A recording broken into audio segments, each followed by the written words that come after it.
you do when your team can't run the football? When, like Hamilton, you have the worst rushing in the CFL? Or like Winnipeg, you have the second worst rushing attack? Well, you put the ball in the air. Tiger Cats' Anthony Cavillo's favorite receiver is Bert Thornton. Thornton averaging over 16 yards a catch. When Chris Vargas looks to pass, his number one guy is Milt Stegall. He's caught for 168 yards in 2 games. It's an all-out aerial attack. It's the Winnipeg Blue Bombers against the Hamilton Tiger Cats. It's Friday Night Football, and it's coming up next. Well, anytime's great for football, but I know when it feels just right. We're gonna kick back, relax, watching football on a Friday night. It's Friday, and we're gonna be hard to tame. It's Friday, from coast to coast, the CFL is Canada's game. Well, we're all pumped up to party, and we're ready for a fight. Come on, kick back, relax, watching Friday Night Football. Boys, it's too bad when the CFL football game is up for grabs. It's Friday Night Football tonight.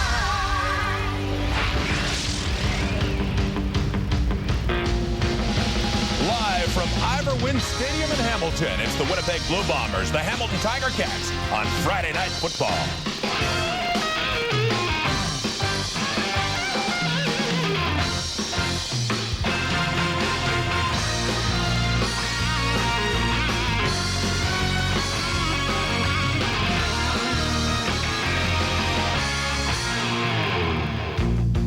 And yes, we are live and interactive here at TSN, so if you like, get on the net while you watch the game. You can play QB1 throughout this football game.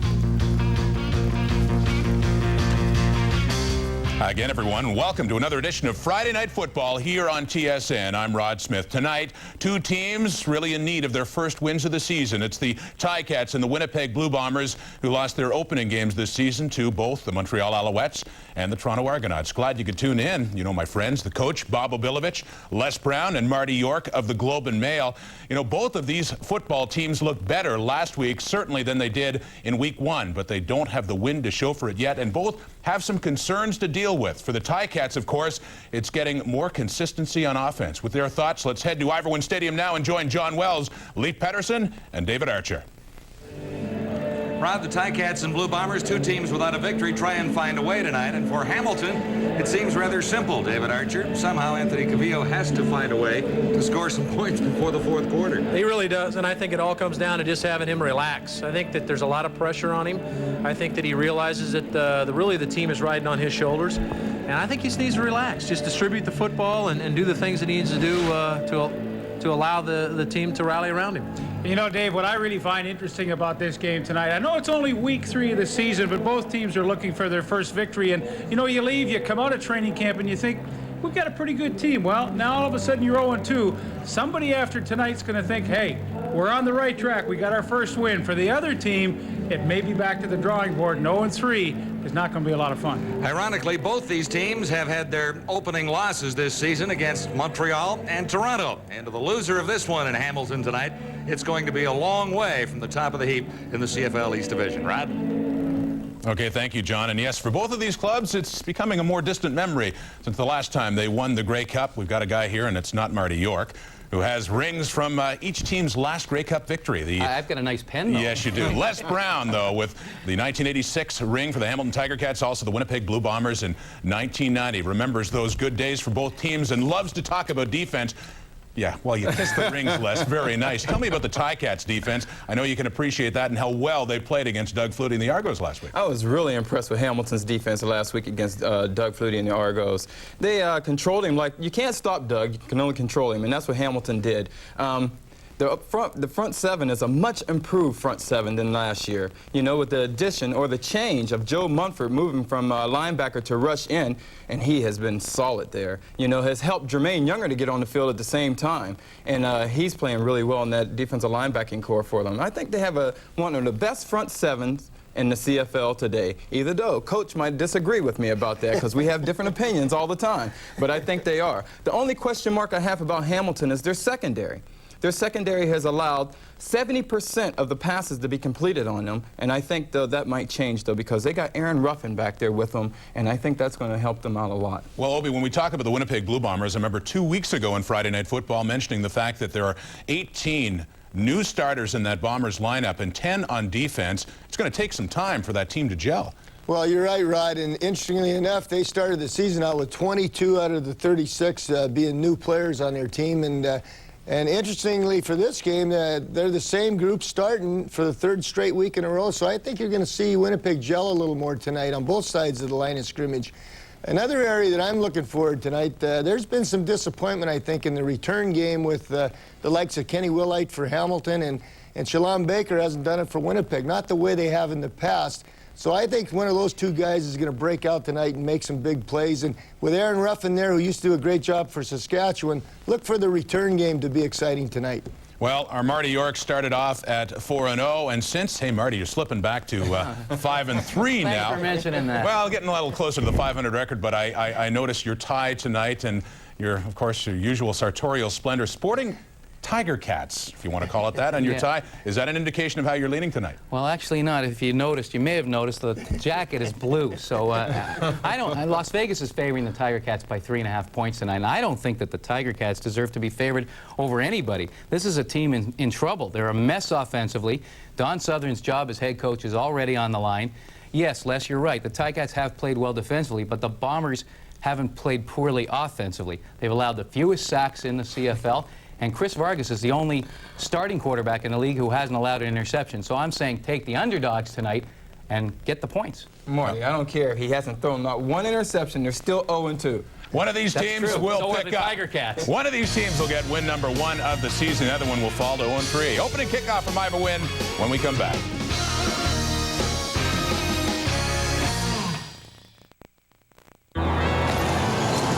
Hi there. Would you like to make a long-distance call? My aunt in Australia? This is so cool. I haven't talked to you forever. We've got a couple cool movies. It's a relationship between a housewife and a Dutch accordionist. What's better than that? Yes, there's a love interest. Who doesn't love film noir? She doesn't know what to do with her life? I feel really close to it. Dutch accordion music all the way through. And then things go drastically wrong. But read the book first. There's always something to say long-distance. What are you waiting for? Yeah, it kind of does remind me of Uncle Ron. TSN and Gatorade want to see your best moves on video. Whatever the sport, whatever the move, we want to see it. Send them into TSN and you can qualify to win a JVC video cam and more. Or we'll videotape your moves at a Gatorade event near you. Check our webpage at tsn.ca/xgames for locations, weekly prizes, and details. We'll show video highlights on our website and the grand prize winner on TSN Sports Desk. Make your move and enter for your chance to win, but hey, keep it safe. No videos of a move that could cause injury.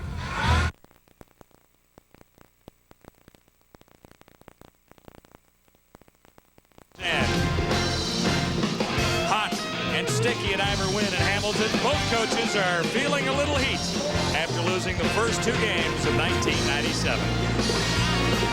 Well, John, Jeff Reinbold, South Bend, Indiana. First year as a head coach, no longer the player's buddy. He's got to make all the tough decisions. Made a few mistakes in the first 2 games, but that's the only way you learn. And his gut's wrenching for that first win. And David, so's Don Southern. Yeah, Don Southern really needs a win. I think he feels a little self-imposed heat. Got 7 Grey Cup rings, so he knows how to do it. Just wants to get his team off to a good start. And he wants to get the Hamilton Tiger Cats into the win column after 2 straight losses to kick off 1997. The Bombers will kick it off into the sun. Troy Westwood is ready to get the football evening underway. An interesting formation.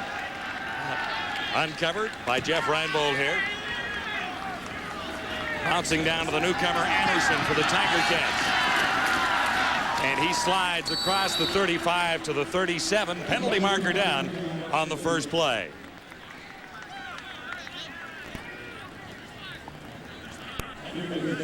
Indication is holding. Yeah, you're going to get against Donovan the right return with team. a hold here, John. Donovan just grabbed his guy and threw him to the ground. Holding, Hamilton number 27, first down. Right on the money.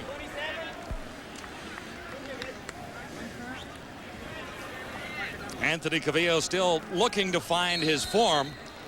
His numbers are not all that bad. He's hitting on 56% of his passes. But when he runs the ball, he averages 6.7 yards a carry. The interesting thing about that is he's the leading rusher for this Hamilton Ticat team. 1st and 10 as the Tiger Cats begin at the 22-yard line of Hamilton. Cavillo, a little play action fake to buy some time, looking deep. And it's picked up. The first play intercepted by Shannon Garrett.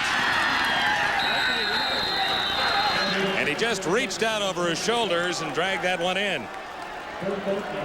And Shannon Garrett did a heck of a job to turn into a receiver on this ball, simply overthrown. And boy, a disastrous way for Anthony Cavillo to start the game when he's had no momentum. But Prince Wimbley down the field, and watch Garrett locate the football. It's overthrown, and boy, that's a super catch to get a turnover on the opening play of the ball game. Yeah, I just think that's a great athletic play by Garrett there. They actually good one-on-one coverage. They came with a blitz the first play of the game. Man coverage downfield. Garrett makes a nice play. His first interception of the season. He had a couple last year. So the Bombers are set up at the Tiger Cat 33. Chris Vargas finds Stiegel, and Stiegel is tracked down by Gerald Vaughn.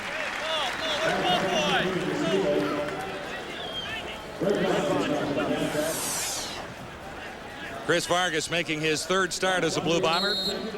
He has passed for 405 yards, a couple of touchdowns, and there's the nice number there, David. 0 interceptions so far. No INTs, but he's fumbled the ball 4 times, John. That's been the big question, hanging on to the ball in the pocket. Ooh, you're being mean to those quarterbacks there, Archer. Loss of 3, 2nd and 13 as Vargas sets. Boyko has it, and he's grabbed from behind by Younger. Milt Stiegel is the only receiver back from 1996. He's joined in the receiving corps by the Boyko twins. Ronald Williams has 3 rushing touchdowns for Winnipeg already. Perez, Bjorn, and Hendrickson are new on the offensive line in Winnipeg. That's a real good offensive front that Vargas has in front of him. They ran the ball extremely well the last couple of weeks, especially against Toronto in the first ball game. And although, David, although they come out throwing on this first series, trying to take advantage of their turnover with some points, I suspect they're going to try and run the ball at that Hamilton front today. Westwood will go for 3. He's been good on 4 of 5. Spotted by Cameron just inside the 35. And Troy Westwood has given the Winnipeg Blue Bombers a 3-0 lead. The field goal set up on a turnover. You're watching Friday Night Football on TSN.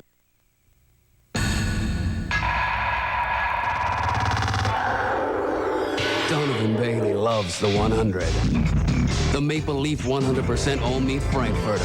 They aren't like typical all-beef hot dogs because all beef isn't always all meat. Maple Leaf 100s are 100% all meat and seasonings only, with no fillers, byproducts, or MSG.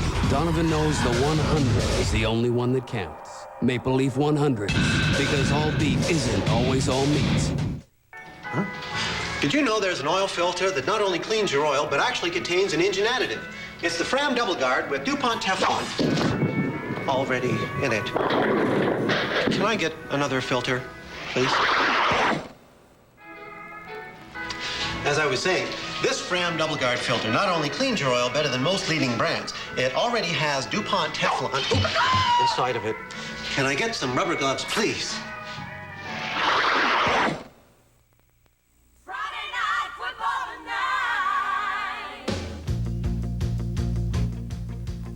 Friday Night Football on TSN is brought to you by Advantage, providing solutions for business. And by Gatorade. Life is a sport. Drink it up.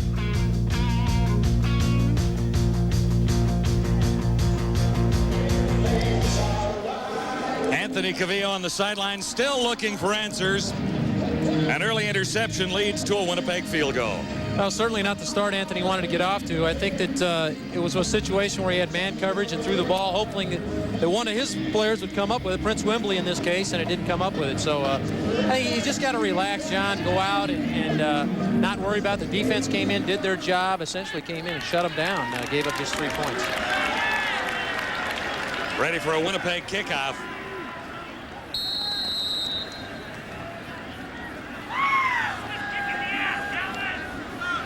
Westwood taking his time and waiting for the formation to move. This is Aaron Ruffin, another newcomer. Joined the Hamilton Tiger Cats just 2 days ago. He's out across the 30 to the 37. Met there by Doug Hocking.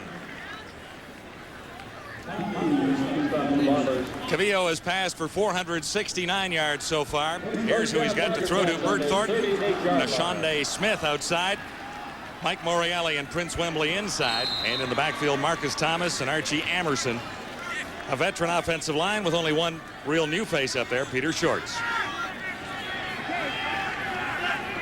First and 10, Ticats beginning at the 38.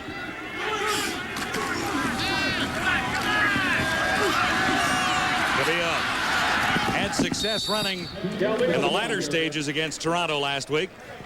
Shante Peoples forced him out there, but the gain is limited to a couple.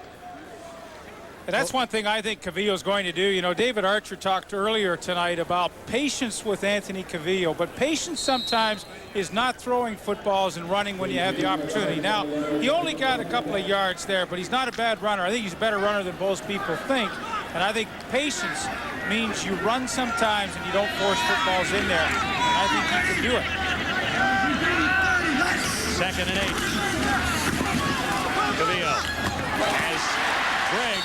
Andrew Gregg makes the catch. He'll have a first down. Wrapped up by Brandon Hamilton. Well, I really think that is a positive play for Anthony Cavillo. You know, Dave, you throw the interception early, you're probably a little rattled, but to come back after you get the football in the kickoff and get your first down of the ball game, you know, at least some of the jitters have gone away and some of the poor feelings about how you started have gone. Out at the Tiger Cat 52, first down for Cavillo. And the Tiger Cat shotgun. Anderson gets the call. Number 9.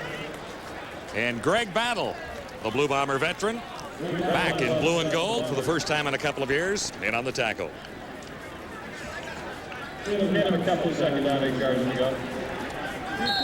You know, Archie Amerson, the little running back that they've got playing, they've made a lot of changes at running back, and Amerson is the new addition to the backfield. He actually won the Walter Payton Award when he was in college, which was the Division I AA Heisman Trophy. So the guy can run the football. He's out of Northern Arizona playing his first CFL game in Hamilton tonight. Shotgun for Cavillo on 2nd down. He needs a bounce. He has Thornton. There's a penalty marker down, but Thornton is still rolling down to the 35. I think you're going to get a pick here, John. I think that Prince Wembley went out and picked the cover guy off of Thornton. I think you're getting an offensive interference here.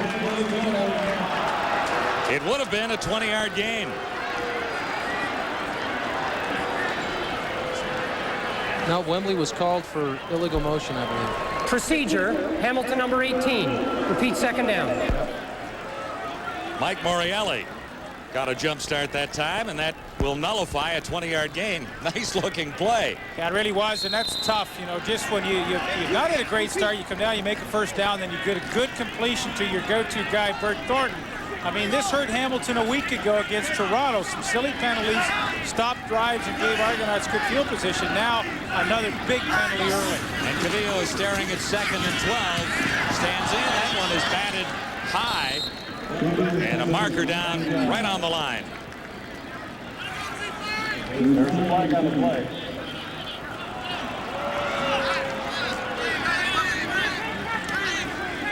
That was Tommy Fagan, who's been very impressive for the Blue Bombers, getting a hand on the pass from Anthony Cavillo. He made the indication. George Black, the referee tonight, made the indication of a chop block. I don't know if... Tripping, Hamilton number 55. Penalty is declined. 3rd down. That's Doug Davies. And the Ticats are set to kick it away. Well, here's Doug Davies right there, and you be the judge. Somebody gets by him, and whoop, let's get that foot out there. 2 minutes, tripping. Yeah, I would think he should be in the box.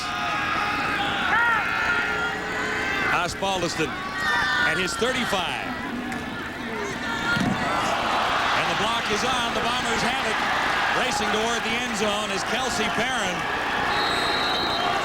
Milt Stiegel got through and got a hand on the ball. 33 yards, Kelsey Perrin. That's 2 turnovers against Hamilton.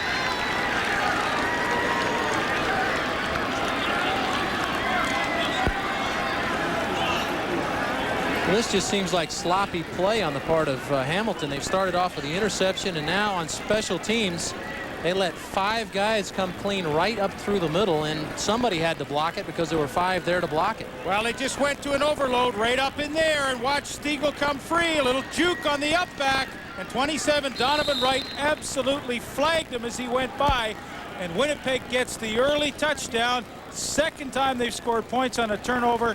Disastrous start for the Hamilton Tiger Cats.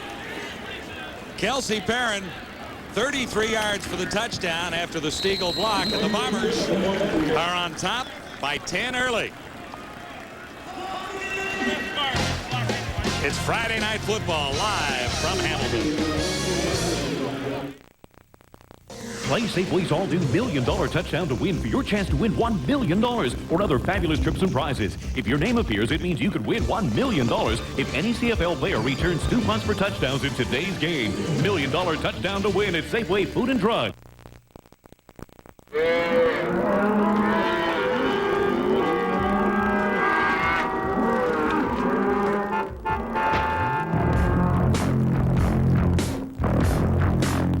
The Dodge Ram.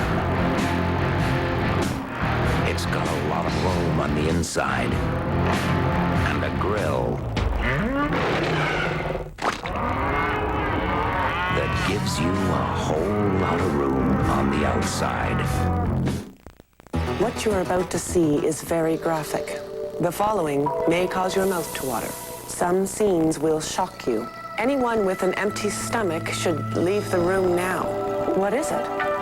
The new Sweet Escapes Caramel Chewy Bar. Who is responsible? Hershey. In fact, Hershey has created a new line of irresistible Sweet Escapes bars. Oh yeah. Believe it. Sizzling Superbikes are on the road again. Check out the hardware, the race action at the Toyota Canada Superbike Championship from Saint-Eustache, Quebec, Sunday on TSN.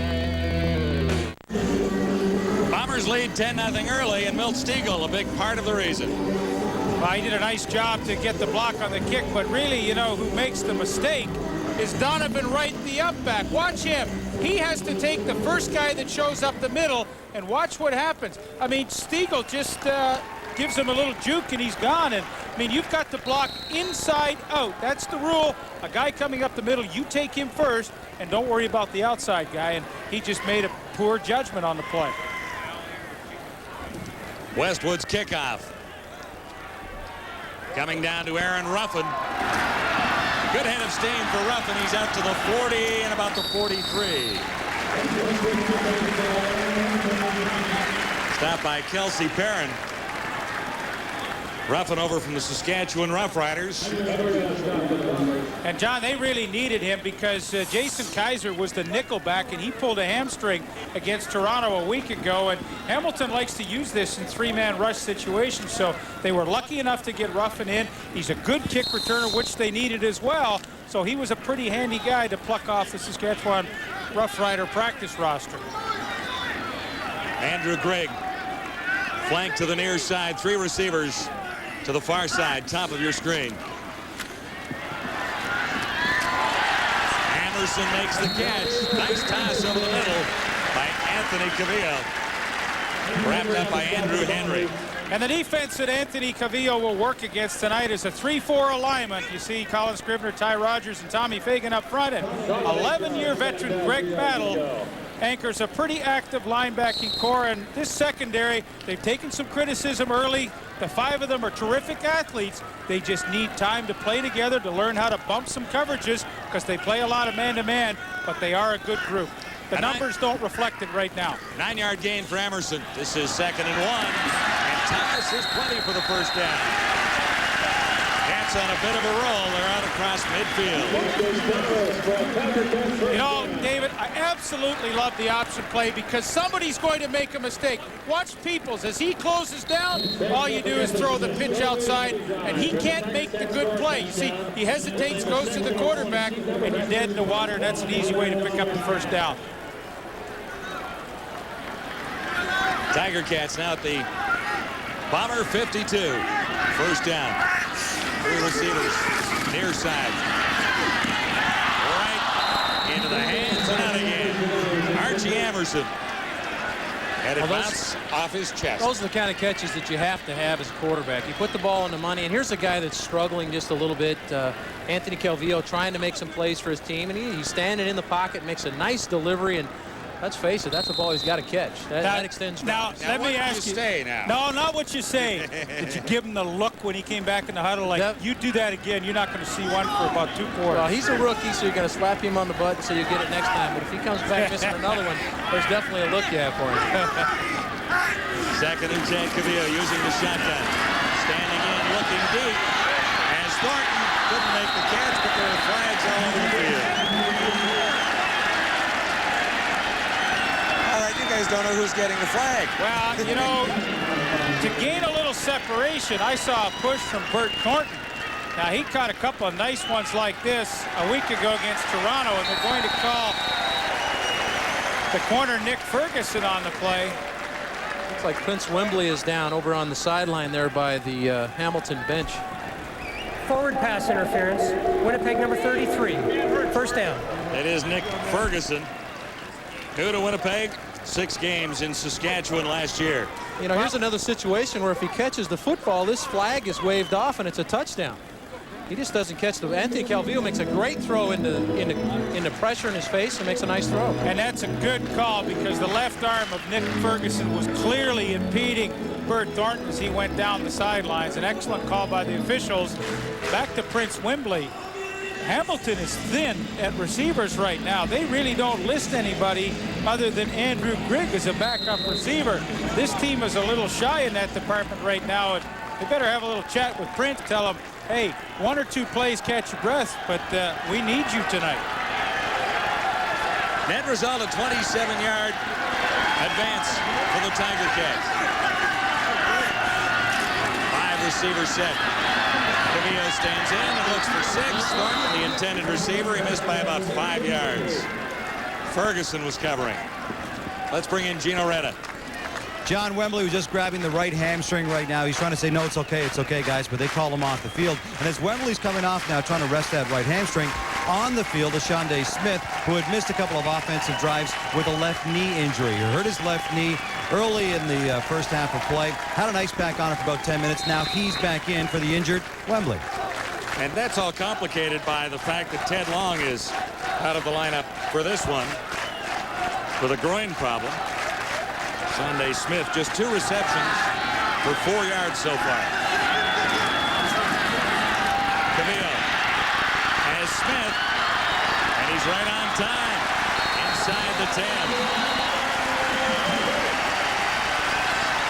Tell you what, he caught a pass over the middle, and most little guys don't like to go in there. He's only 5'6". He comes inside, catches the football, and then he decides he's going to deal out a little punishment here, Leaf. Well, and you know what tonight, Dave? They had to find out if a Shonday Smith can play. He only caught 2 balls last week, didn't catch a ball against Toronto. They need some balance on this offense. Thornton can't do it by himself on the other side. They've got to find out tonight if this guy Smith can play. First and goal to go, Tiger Cats at the Bomber 8. Cavillo has his man. Emerson has his first CFL touchdown.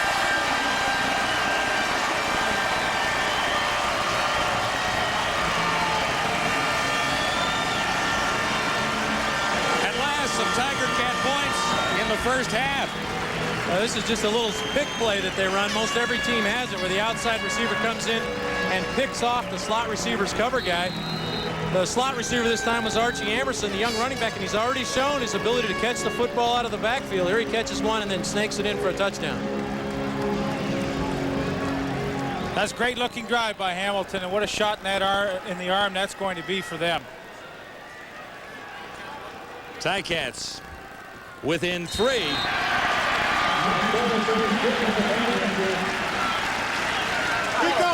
Archie Emerson playing in his first CFL game out of northern Arizona.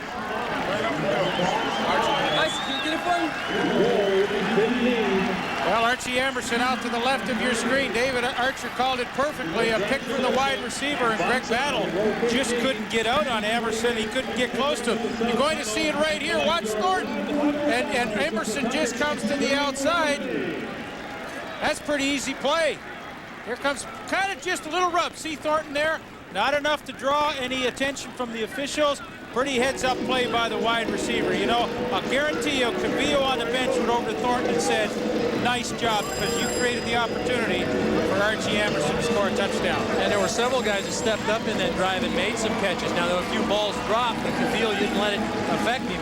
Of course, the big penalty on Bert Thornton's interference call, but it looked like he kept things together, and that's what Calvillo's got to do. He's the guy leading the show out there. He needs to keep everybody together, continue to distribute the football. And he is a guy that if his confidence gets up, he can have a hot night. I mean, he can complete a lot of balls.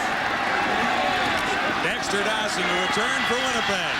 First time he's had his hands on the ball tonight. Well covered by Ticat special teams. He stopped at the 26. Nice scoring drive, guys. 7 plays to go 68 yards. And Emerson on the 8-yard reception from Cavillo. And he made up for the drop. He really did, and he's no stranger to the end zone. He scored 7 touchdowns in 1 game in college, which is still an NCAA record. Another marker down. We'll get clarification from George Black.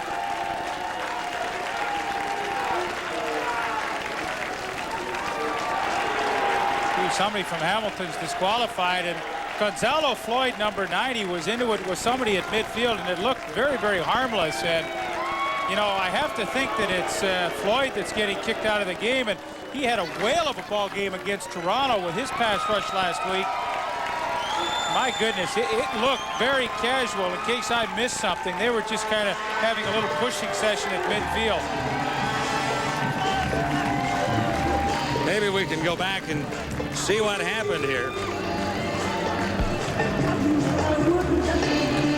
Major foul, unnecessary roughness. Hamilton number 36. Disqualification, physical abuse of an official. Hamilton number 90. First down. Well, he took a shot at Noga, and the official got it brushed in the way. In Gonzalo Floyd's defense, he was not pushing or hitting the official. He was trying to hit the other player, no excuse. But when the official took one on the arm, he just said, hey, enough of that. They're sensitive to those things, and he threw him out. And this is an enormous loss for the Hamilton defense tonight. Well, you can't blame an official. He gets in between 2 guys that are about 6'5", 245. They're throwing punches and this and that. They've got to have a little protection. If they get hit, then that's a situation where he's got to keep his poise. I know Don Southern right now would blame him entirely for that situation. Got to keep your poise. You get pushed. There's always pushing going on, a lot of jousting going on throughout a ball game. But you got to keep your poise, because now he's put his defense in a bad situation. Someone has to come in and play his spot now. Not only field position for this particular drive, but for the rest of the night, where the Tiger Cats aren't terribly deep behind Gonzalo Floyd. They'll have to make some adjustmts. Joe Rumolo is the only listed backup along the defensive line, although I guess they could have some Younger options around. Yeah, and they have some options where they can go 3-man front and some extra linebackers, which, you know, might be the way that they end up going, because Romello is an untested young player. First down, he might be the guy. Chris Vargas has 10 points on the board, but he really hasn't had his hands on the football. Early movement coming from the Ticat side of things. Joe Montford was across the line for 1.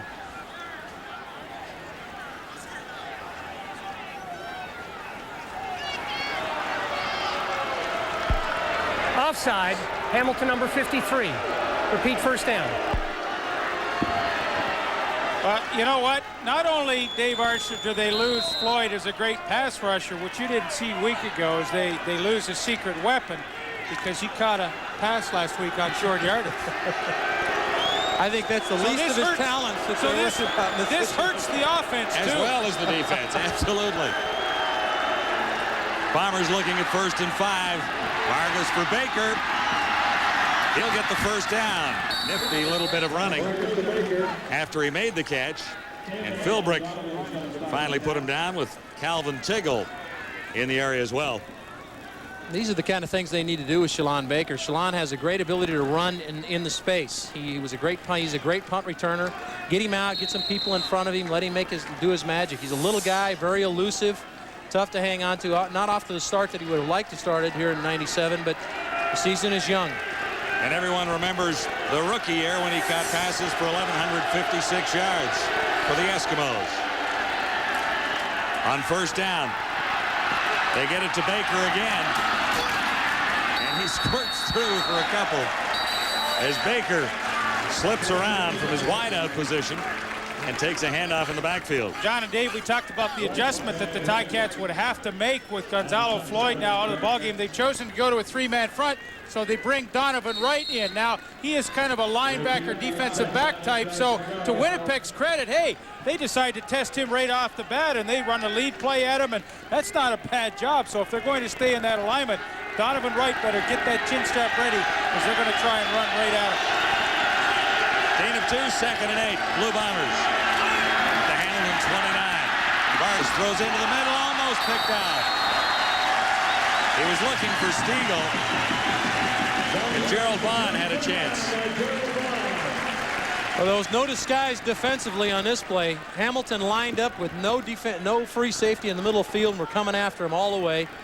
There you see Rob Hitchcock coming right up the middle, and Vargas just made a throw off the back foot and didn't get a lot of velocity on it. And what I like, Dave, is when they took the safety out of the middle and they did come with the pressure, Justin Ring got in on Vargas. But they'll fake it this time.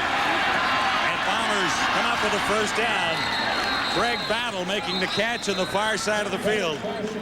There is a marker down at the 30. And what they tried to do was to indicate that Battle was running, trying to get off the field like he shouldn't have been out there, and Hamilton was totally fooled.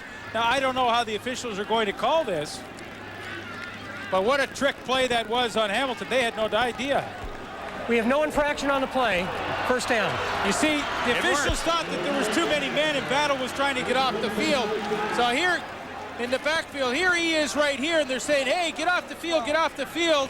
And the officials think there's too many, and Hamilton, look, nobody goes out with him. They just ignore him, and, well, that's a heck of a play and something you work on. And when these things work, this gives the entire team a lift, one of these little peanut trick plays. Is that a variation of the old sleeper? Well, I'll tell you who was sleeping was Hamilton.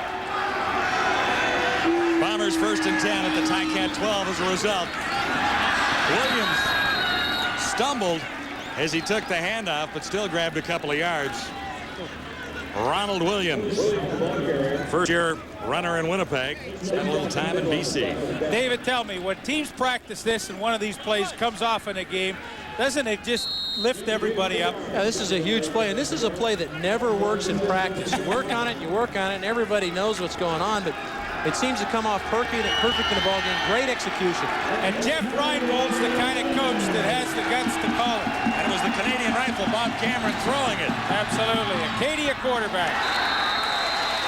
Not that time.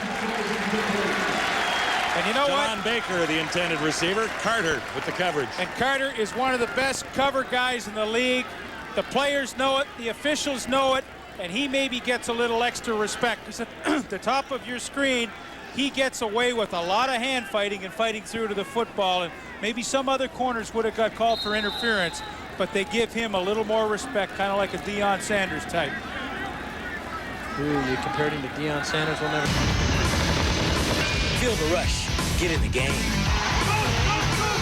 The CFL is back, more radical than ever. Field Regina, Argos Rough Riders, Don Narcisse tries to keep that consecutive game pass catching streak intact.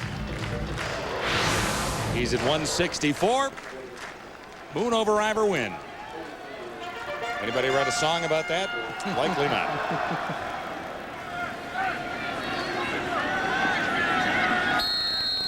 What they're doing with this scatter formation is they're making it confusing for the kickoff return team to pick up their cover guy. So it's they're scattering and trying to confuse the blocking scheme. Steinauer returning for the Tiger Cats. And he's bulldogged out of bounds on the far side by Doug Hocking. Cavillo with a nice sequence last time that led to a Ticat touchdown. 4 of 7 for 46. Much better numbers than he had in the first half against the Argos last Sunday. You know, in fairness to Anthony Cavillo, he's in a new offensive situation compared to the ones he's been in the last couple of years. He's been in a wide-open attack, a run-and-shoot attack over the last 2 years. Now he comes back and he's in kind of a two-back attack.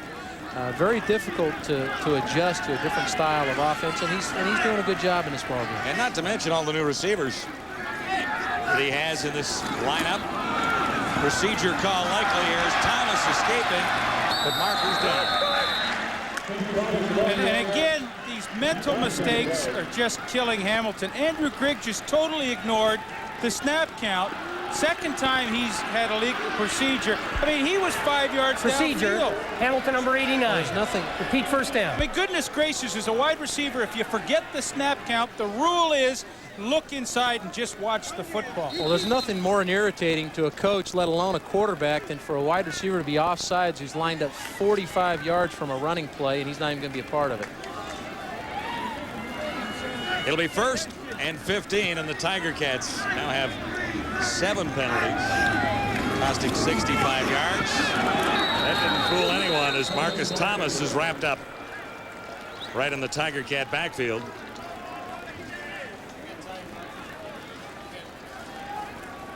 This play worked a couple of times against the Argos last week. Well, Tyrone Rogers, watch him right on the nose read this.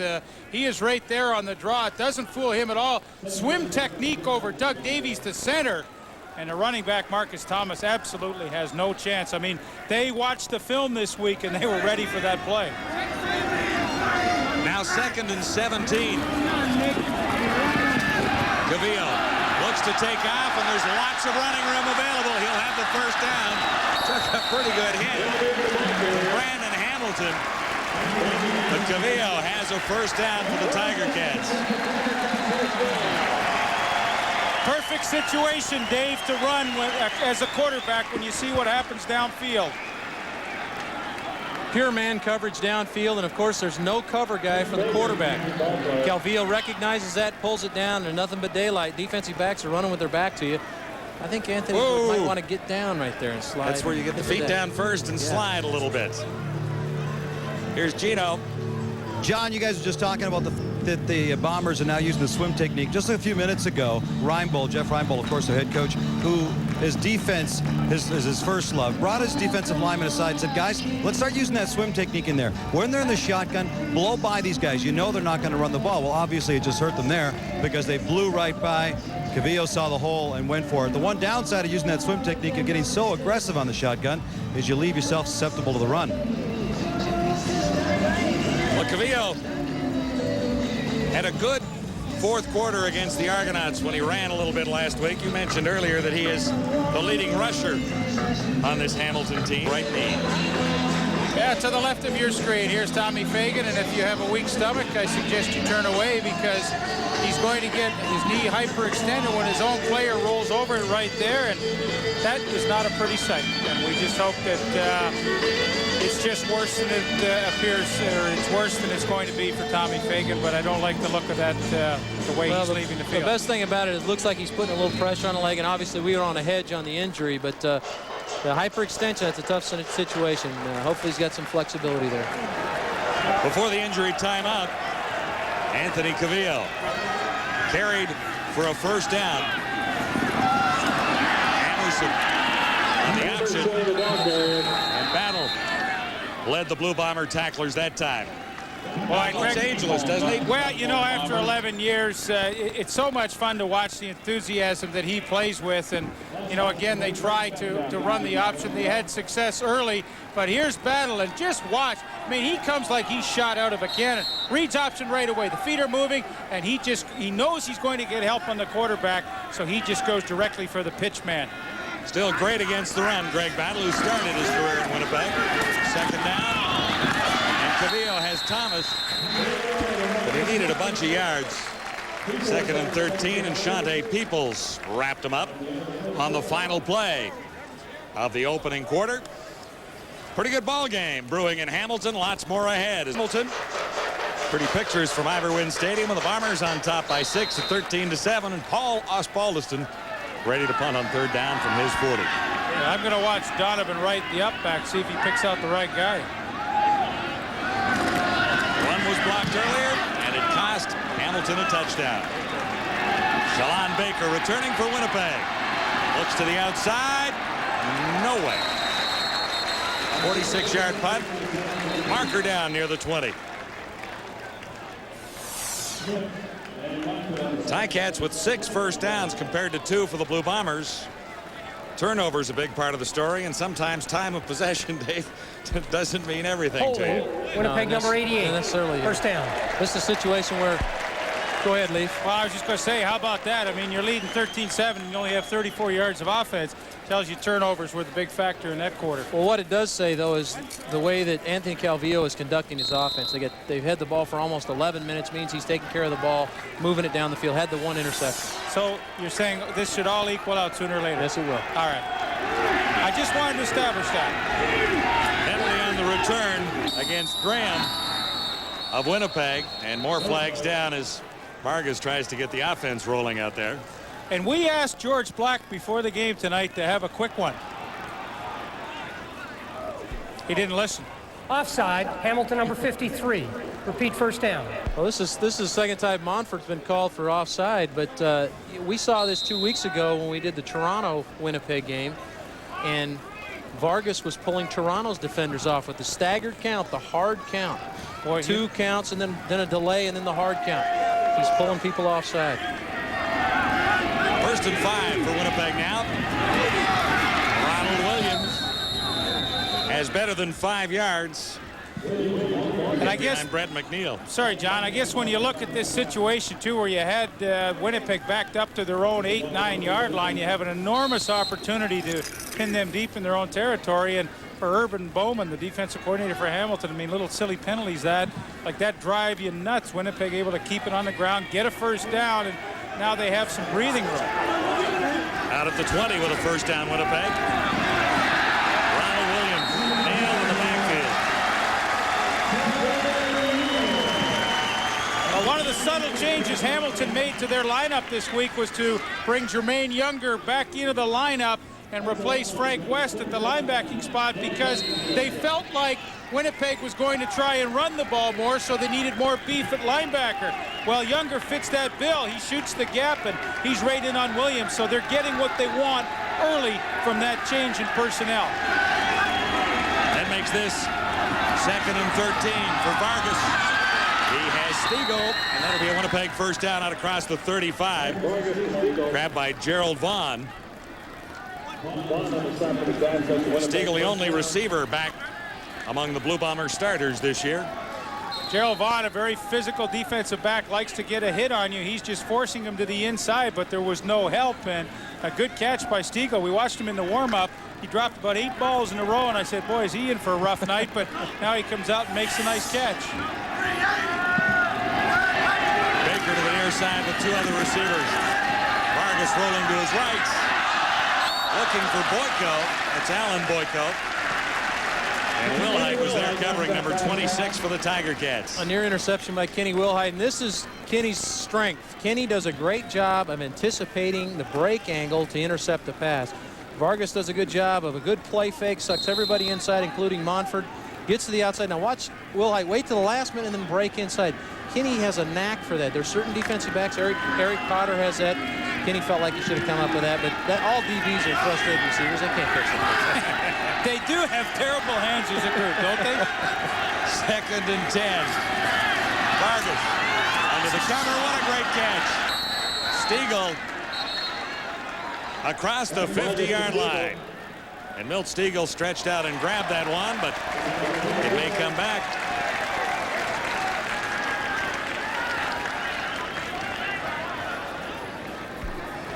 Major foul, face mask, Winnipeg number 62. Repeat second down.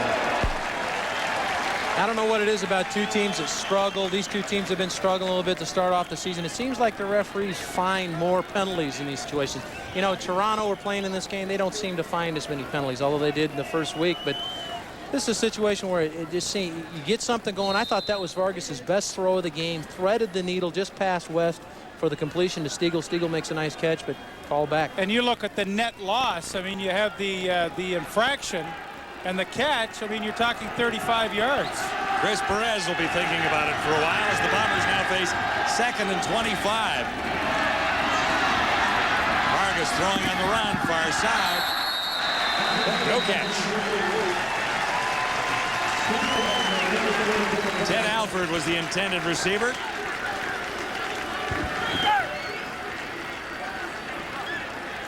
And they needed 25 yards on the play. So he was nowhere close. Well, the top of the field. This is just good situational coverage by Steinauer. No way he's going to let Alford get behind him for the first down. Steinauer knows where the first down marker is, keeps everything in front of him, and then when he runs the out, comes up and makes the play. But I mean, that's intelligent play by the secondary. Bob Cameron standing back near his 5-yard line. High, towering punt away. And he will hike across the 40. Mia Hamm spends 90 minutes. Last year they were in opposite divisions. This year they're back in the same division, fighting for points in the CFL East. Cavillo on first down. Well, these are the situations. There's no disguise in what Winnipeg's trying to do on defense. They're just coming after him from the jump, Leaf.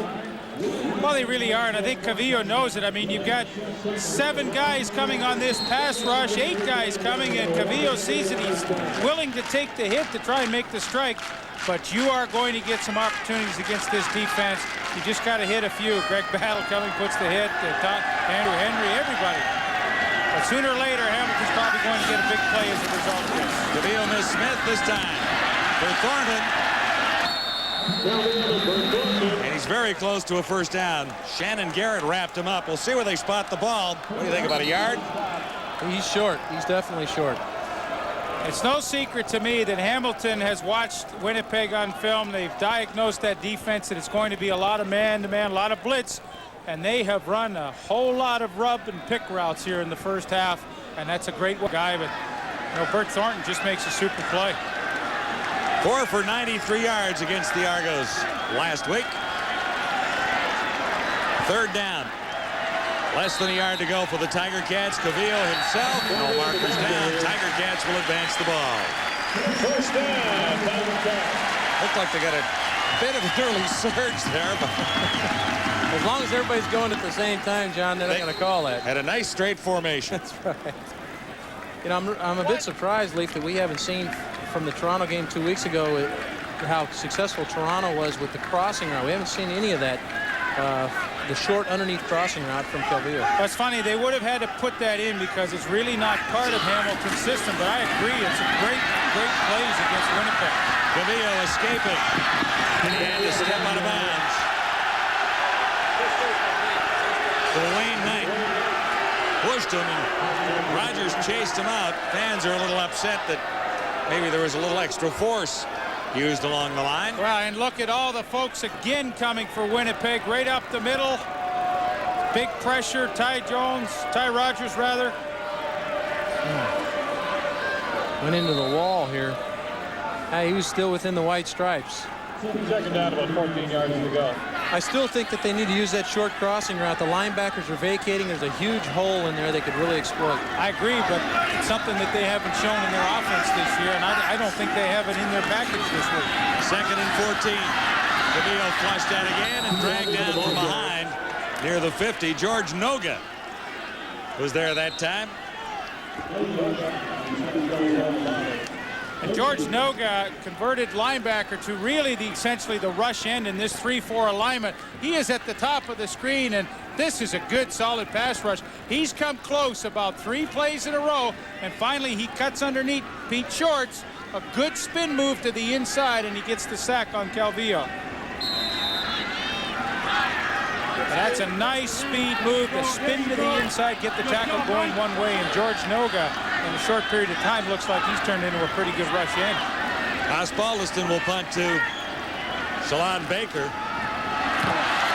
He had one blocked earlier, had to rush this one at short. Mark Markers down as Baker tries to turn the corner. And a 30-yard punch with no return sets the Bombers up near their 30-yard line. On his offense, we've got to pull up our socks. He just says them. I guess he doesn't write them. Vargas gets first down to Stiegel. I guarantee you half his offense didn't understand that one, so they didn't get anything out of it anyway. Man of few words this week. I think he's feeling a little bit of the heat, trying to figure out what to do with his Tiger Cat offense. It's looked much better in the first half tonight. The Bombers, first down. Vargas looks deep and too far. Stiegel. He only has eyes for 86. Well, Stiegel just showed 35. what kind of speed he's got, because he ran right by Rob Hitchcock's lined up about 20 yards deep in the secondary and backpedaling at the snap, and Stiegel just ran right by him. And I think even though you don't complete some of those, they're good purpose patterns and plays just to say, hey, look, don't start crowding up too much, because we are going to go over the top, and you kind of plant a seed with that throw even though you don't complete it. Stiegel has 2 receptions for 33 yards thus far. Vargas faces 2nd and 10 at the Ticat 51. Throwing on the run. He's got Boyko. Had one hand on it. Couldn't bring it in. That's one he's got to catch right there. Chris will probably blame himself for not putting it on the money, but I think that's a catch that Boyko would say he needs to come up with, and that's a huge play. There really hasn't been much done offensively by Winnipeg. And Joe Powpow, the offensive coordinator, knows that they got the good matchup. They got Boyko in behind Rob Hitchcock. He bid up, and really, I don't know why you use one hand. No, Stick 2 hands out there and secure the catch. I mean, it's a touchdown, and Chris Vargas knows it. They need all the help they can get, and especially when you get a free one like that, you've got to make the play. And Joe Powpow, that's frustrating because you get the matchup, and you don't get them that often, and he got what he wanted and he missed it. Cameron from the 45.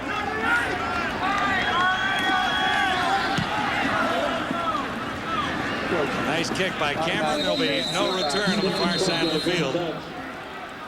Stein outscored the Tiger Cats by a bunch. That was then, and this is now.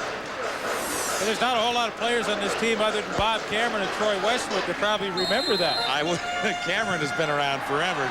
You know, Reinboldt's getting the kind of play out of his defense that he had envisioned at the beginning of the season. They're creating havoc in the backfield, giving Calvillo very brief looks at open receivers, so it really causes some problems. Calvillo and the Cats first down at the 19. Emerson. And Archie Emerson making an impression in his first start. And David Archer all of a sudden is extremely excited in the booth tonight because finally Hamilton has gone to a crossing pattern where they cross Emerson and Mike Morielli, and it has a little confusion in the linebacking core, and they get 9 yards. A terrific play on first down, sets you up nicely. Now Winnipeg is not sure whether you're going to run or throw, so you're now happy. Yeah, and I like what they're doing with Emerson. They're using him as a receiver. He obviously has the skills to run with the football. They're getting him in space and letting him run. Bombers were a man short, so they forced that penalty marker. And Hamilton doesn't mind. Harry. Offside, Winnipeg number 34, first down. Harry Van Hoflagen was a little slow to get out onto the field. Well, that last throw Calvillo came with is the kind of throws that I envision he needs to make. I think he needs a C coverage. If they're up close, get to that crossing route, get the ball out of it.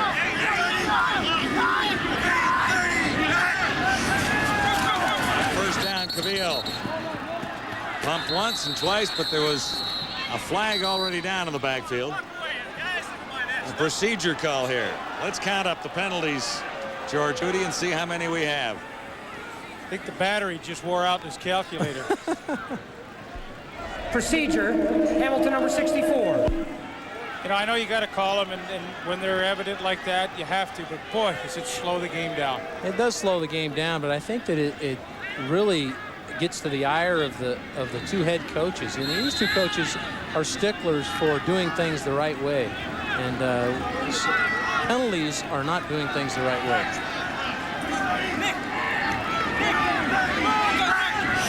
Total of 13. Here's Calvillo on 1st and 15, running for his life now. Nailed from behind. Tyrone Rogers and George Noga ran down the Ticat quarterback. Somebody's hurt down there, and it's not the quarterback. Those guys are tough. Yeah, they're tough guys. See Rogers come up and deliver a shot here on Calvillo. Calvillo tries to escape, looking for something to happen downfield. Nobody seems to come and help him, and then he knocks Ty Rogers out with his back. But Tyrone Rogers right now with the swim technique, the second time he's been able to do it, is absolutely controlling the center, Doug Davies, and it's no match right now. Keep your eye on 91 and 55 because 91's winning most of the battles right in the middle. This is second down and too many to count. Long toss for Thornton, and he draws a flag. Nick Ferguson a little upset that there's a marker down and he's being fingered. Do you like the call? Yeah, it's a good call, and the reason it's a pass interference is because Calvillo made a poor throw. Winnipeg number 33, first down. That's the toughest thing. I mean, it was an awful throw, and as Thornton slowed down to adjust to the football, Nick Ferguson couldn't, and he just kind of ran into him and created the contact. You see it right there. Yeah, the ball's underthrown. No exactly. question the hand is in early, and that, I mean, Ferguson the second time, he is a hands kind of corner, and he's always got one in there, and when the hand is out exposed like that, the officials are going to see it and call it. Got to be a little more subtle. 36-yard penalty. Calvillo has it wide open on the far side. Looked a little more open than that. He decided to go for about a 5-yard run on first down. You know what you like about this, though, is Ash Smith comes back in and makes a block on a huge lineman coming out, and Ash is only, what is he, 5'6", about 170 pounds. You'll see him come from the top of your screen. Yeah, it's a great fake to hold everybody and give Smith credit. There's Noga 50. Watch this. Now, he doesn't do any damage to him, but he gets in his way. But let me tell you, the players on the field saw it, and here it comes again. And yes, he didn't crush anybody, but in the film session tomorrow, he's going to get a big attaboy for doing that. He is 5'6", 170 pounds on 2nd and 5, wide open. Andrew Craig and another marker down, this time in the Blue Bombers secondary.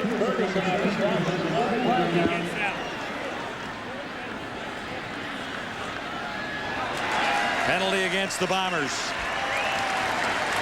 Ticats are getting a little bit of help on this drive. Illegal contact with an eligible receiver. Winnipeg number 5. I think this is a result of how much time they've spent on the field. Hamilton's been on the field offensively the entire game, which means Winnipeg's defense has been on the game the whole time.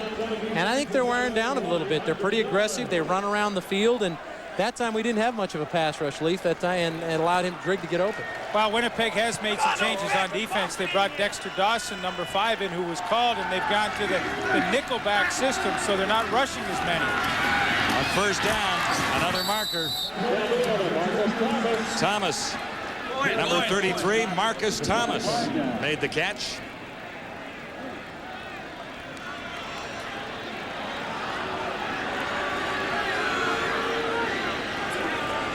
This may be against the Tiger Cats. Looks like a holding call.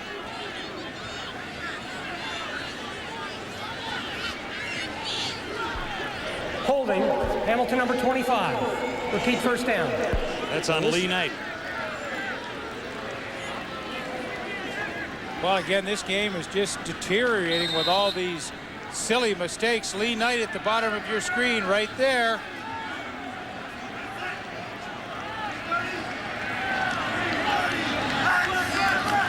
First and 20. Calvillo stands in. Fired for Knight. Through his hands. It'll flip to 2nd and 20. Knight started last week, but he's in a backup role this week with Archie Amerson added to the offense at running back alongside Marcus Thomas. We saw Lee get caught for holding on that play before. I don't know why you would want your running back blocking one of their premier pass rushers anyway. You know, that's always been a mystery to me why you put your fullback in that kind of an awful position. Calvillo looks at 2nd and 20. Another marker down is Calvillo. Slides near the 25-yard line and draws another penalty. He's taken hit. from Winnipeg, defensive back Nick Ferguson. Well, you're going to see it right here. This is the intent. I mean, he is sliding down, and I mean, that is so close.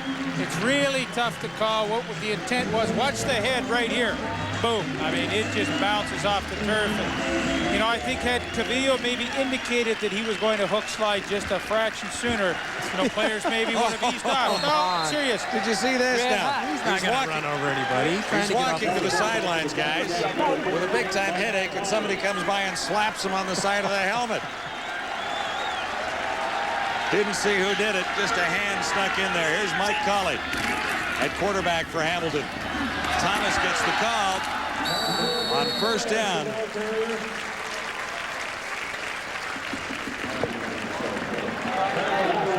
Ticats are inside the 15 to begin with, and now at about the 9. Anthony Cavillo being talked to at the Ticat bench. You're watching Friday Night Football on TSN. Football League. Kicked around the NFL a little bit with the Colts and the Falcons last year. Briefly. Saw a little bit of duty in the preseason, but hasn't thrown a pass as a professional quarterback in the CFL. This will be the first one if he gets it away. Griggs, the intended receiver, and it hung up for a second after being batted away. Griggs couldn't react to the ball. Henry and Knight covering. Tell you what happened to him there. He was just late throwing the ball. This is a well-designed play. He gets outside the rush, looks in the end zone. Griggs is there, but he's just late delivering the ball. Couldn't get his. It's tough for a quarterback, a right-handed quarterback, going to his left to get the shoulders square downfield and get the ball off. Doug Flutie, one of the best at rolling left and throwing down the field. He just couldn't get his shoulders square to get the ball. He looked very awkward as he went to his left to throw that football. Bombers on top, 13-7. Paul Osbaldiston tries to narrow the gap to 3. Then by Gregg, 15-yard chip shot field goal, and he pulled it wide. That is a mental error. They put themselves in position for 6. They don't get 6, so they know they're going to get 3. Looks like it's a decent hold. Would like to have the thread straight ahead for a kicker. They're pretty screwy about that. You know, you held a little bit. I know I did. I held David, and you know what the rule of thumb was when it was that close? They said just get it on the tee. Don't you ever worry about laces, because it's not going to be long enough to worry. Certainly one he thought he could have made, I'm sure. 2:45 to go till halftime. Bombers 1st and 10. Vargas has Alford far side. He's a little shy of the first down. Wrapped up by Orlando Steinauer.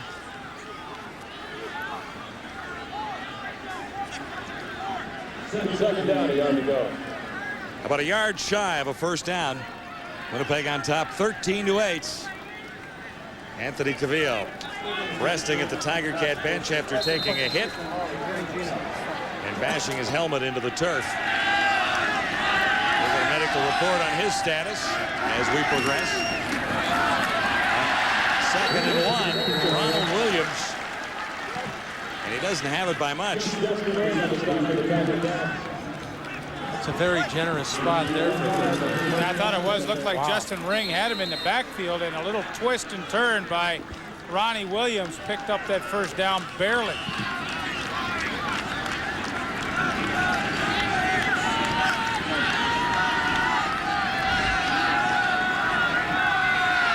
Only 1 point scored in the second quarter.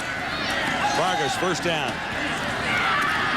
Alford again for about 6, maybe 7 yards. And here's where Vargas has to get up on the line of scrimmage. Look at the sideline. Pow's calling the plays, giving a signal. He's got 2:04 to go. Plenty of time to get some points and add to your 13-8 lead. Joe's giving him a signal.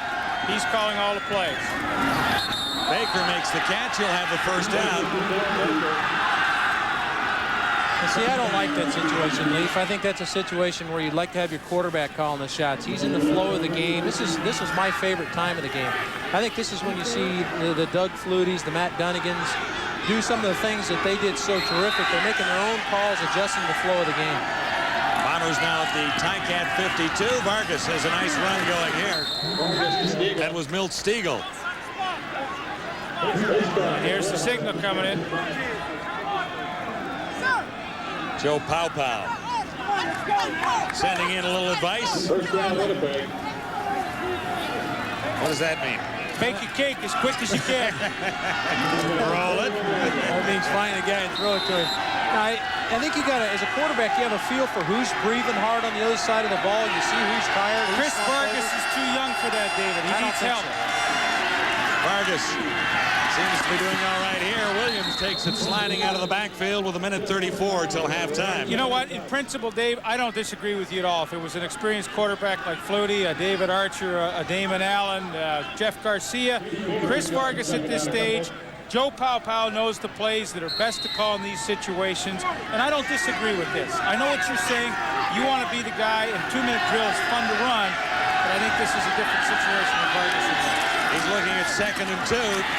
Williams has plenty for a first down, crashing across the 30 and met by Joe Montford. Well, you certainly can't argue with the way they're moving the football. There's bang, bang, throwing the ball outside, inside, dumping the ball off, mixing the run in, eating up the clock, doing a good job. So Joe's doing a good job calling plays. Yeah, and the key is, as soon as the ball is down, Vargas is looking. You're not wasting time doing this. Near side this time. Vargas has Baker. Baker has a first down. Forced out by Gerald Vaughn.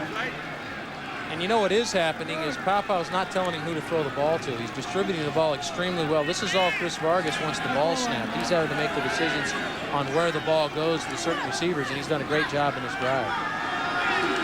An excellent drive. Another 15-yard gain for the Bombers. 1:19 till the half.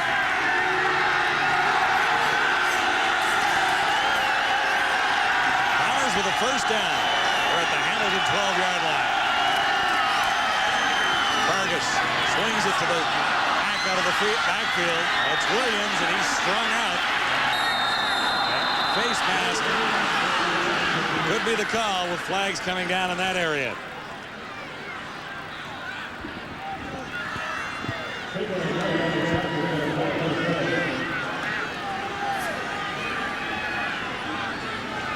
Few penalties tonight. Ticats had a little assistance on their last drive. Major foul, face mask, Hamilton number 50, first down. That's Jermaine Younger. I played with Jermaine in Ottawa. Very aggressive, loves to hit. This time he gets a little too aggressive. I don't know too many linebackers that don't like to hit. They're crazy. Sort of the nature of the beast. That's true. They are scary. What a great drive that Vargas has engineered here. Williams again, and he gets the touchdown. Ronald Williams appeared to be stopped at the 1-yard line. Extra effort, little momentum carried him through. And the Bombers have their first offensive touchdown of the night. You need to really credit that big group up front. They did a great job of protecting Vargas throughout the drive. And when they did run the football, they got a lot of positive out of it. A nice job leading up through Bruce Boyko. Brett McNeil pulls the left guard, and from the 5-yard line on the goal line, that's a heck of a good short yardage play to get 5 yards in the touchdown. And that is a super 2-minute drill that they did in about a minute. Still 1:05 to go in the second quarter.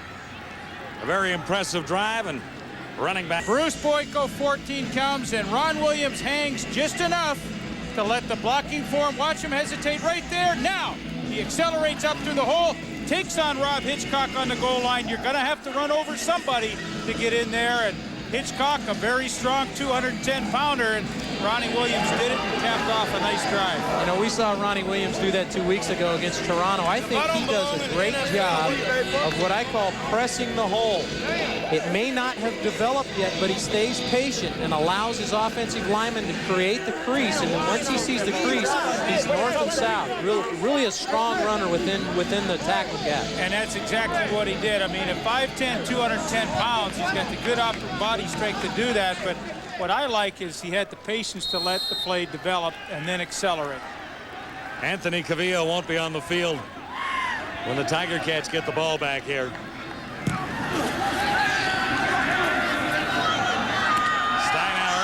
For for the Tiger Cats.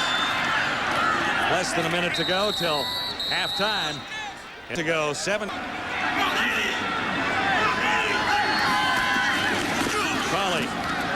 hands out to Anderson.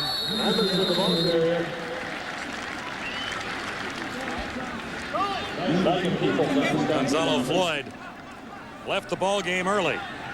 And you know, I don't think there's any coincidence that in the second quarter the Ticats have not had much of a pass rush on Chris Vargas. On that 2-minute drill, they really had little or none. And Gonzalo Floyd, when he was tossed from this game for abuse of an official, that has really hurt the Ticats. 2nd and 5 as Colley looks to the far side. Dangerous toss out there. Brandon Hamilton was in the area. I think he wanted Morreale on the out there, which would have given him a first down, but watching that throw is evident why Sudsy didn't want to go to a hurry-up offense. He wanted to make sure he minimized his losses and maybe had Osbaldiston kick this thing out of there and get out of the half. But in the situation they're in now. But kicking has been scary for Hamilton. Milt Stegall blocked the punt. It was recovered for a touchdown. And this is the area you have to watch. Watch those 2 upbacks because Winnipeg's been overloading the middle over the center and trying to get a mismatch. Stegall blocked 1. It cost the Ticats a touchdown. He was close on another occasion. And they're coming. Osbaldiston for Baker. Not much of a play there. 27 seconds remaining. So the drill, because this could be the longest part of the game you've ever seen, because he's so used to NFL. I said, this can be an eternity, and he was just amazed at how long it can last. Bombers on first down from the 40. Baker. And out of bounds. Right near midfield. 21 seconds till halftime. Gino? It's not good for Anthony Cavillo. He is gone for the rest of the game. He walked off. He said he actually blacked out. And that was his 2nd concussion of the game. He actually got hit when he got sacked earlier in the half. Got a minor concussion at that point. Actually knocked unconscious this time he was hit. He is gone for the game. Vargas has Baker again. Away from 1. And Tiggle finally drags him down. 20-8, the Bombers leading Hamilton. 18 seconds on the clock. They're in Westwood range. And you can feel the uneasiness of the crowd here at Ivor Wynne Stadium. This is too easy right now. A touchdown off a 2-minute drill, and now 2 plays, and they're certainly within field goal range. That one is batted down. Free ball for a moment. Joe Montford didn't see it. That was a big play by the defensive line there because Vargas had Milt Stegall open in the seam, which would have been another 10, 12-yard pickup. So the defensive line got the hands in the air and knocked the football down and allowed the defense to regroup here a little bit. Now 10 seconds to the half. Bomber offense a little slow to ignite, but Vargas has done a great job. Last couple of times he's had his hands on the football. Far side, Alford makes the catch. It'll be another first down. And what's more, inside the 25-yard line. And that is a pretty soft defense, soft secondary play by Hamilton in this 2-minute. I mean, they're just letting Alford and Shalon Baker have all kinds of room on the outside. These are easy passes to complete, and I mean, I really think that they have to come up and challenge a little more. This is just like saying, hey, if you can get it out to your guy, we're going to let him catch it, and you can go ahead and have a field goal. Well, you certainly wouldn't expect that to the short side of the field. You expect him to roll the corner up and get the halfback deep third there and take away the short pass. But in this situation, they just wanted to concede the 3 and get off the field. Troy Westwood hitting on 80% of his field goals coming into this night. And he's on target again here at Ivor Wynne. 1 second unofficially till halftime. So the Bombers put up 10 points in the final 2 minutes. Well, the Anthony Calvillo injury obviously has taken a lot of wind out of the sails of the whole team. Calvillo went down at about the 25-yard line of the Winnipeg Blue Bomber team, and from then on they really haven't done much. And in the middle of a pretty impressive drive that Calvillo had going. Yes, he'd moved the ball extremely well throughout the ball game. The points don't really reflect it, but they had moved the football. He distributed the ball pretty well, shown some confidence. But now somebody's going to have to drag young Colley off to the side and say, listen, this is the CFL, and this game is only a half gone. There's a lot of football. You know what, Dave, that's just an excellent observation. The Ticats are just moping around right now, and you saw Jeff Reinbold. Winnipeg is high. They're saying, hey, we can smell win number 1, and Hamilton looks totally out of sync and deflated right now. Anthony Calvillo will not be back, according to our reports from the Tiger Cat bench, so it'll be up. We'll move in for Anthony Calvillo. Calvillo had things going early in this football game, offensively for the Tiger Cats. Then a hit, slight concussion, and he is finished for the Knights. He'll try and remember. We'll move in for Anthony Calvillo. Calvillo had things going early in this football game, offensively for the Tiger Cats. Then a hit, slight concussion, and he is finished for the Knights. He'll try and remember his great moments at another time. Well, for Mike Colley now, what an opportunity for him. I mean, this is a great situation. They're down by 15 points, and, you know, he hasn't had a lot of playing time. Nobody knows a great deal about him. And some people may say, well, boy, he's really in a tough spot. What I say is he's in a great spot. He's going to get some great playing time right now. He's 15 points behind. If they don't win, everybody will say, well, what the heck? He wasn't supposed to win anyway. And if he somehow reaches down and has a great second half and gets Hamilton in this game, they'll say, man, oh, man, what a great job did he do. So I think for Mike Colley, this is a terrific opportunity. It's a great opportunity, but believe me, Leaf, he's in a tough spot. I'm trying to build it up here, Dave. Yeah, it is a great opportunity for him, really is. And yes, he is in a tough spot. He's in a tough spot. We try to look at the opportunities. Sure. Dawson returning for Winnipeg. Grabbed by Donovan Rice. It's been a month or two between victories for the Hamilton Tiger Cats. We take you back to 1996. October at Iverwin Stadium. How could we ever forget that night, Wellesley? Wasn't there a wedding we went to right after the game? Our vice president of programming, young Keith Pelly, we went to the wedding at the church. We came, did the game, and we went back to a wonderful reception. And toasted the bride. Today we saw Calvillo throwing the ball there to Mac Cody. He doesn't have that target this year, That's a weapon missing. You know what, David, John and I, who did the game last weekend with Toronto, we talked about, John brought that up, and you know, you look at little subtle changes in a team from year to year, and they sure do miss Matt Cody and his explosive skills. And really, when you look, you know, at the slots playing tonight, you get, you know, Mike Morielli on one side, and you know, he's not going to really beat you deep. Prince Wembley has not returned to the game from being injured, so that is a huge void from what they had a year ago. Bombers are looking at 1st and 5. Ronald Williams has the first down. He's run well. 106 yards against the Argos in week 1. He was off a little bit in week 2, but he's heading toward a very positive number tonight. Well, when he first came to the CFL, it was because Corey Philpott was injured in BC, and of course Ronnie Williams came in and did a super job. And then when Philpott got healthy, they just kept Ron Williams, and they found from time to time spots in the lineup for him. But what happened is everybody around the league got the situations. 1st and goal at the 5-yard line. I mean, here's a guy that pounds it in for you, and that's pretty positive, and that gives everybody a lift when you can run the ball like that against a pretty good run defense that Hamilton has. Winnipeg first down at the Blue Bomber 53.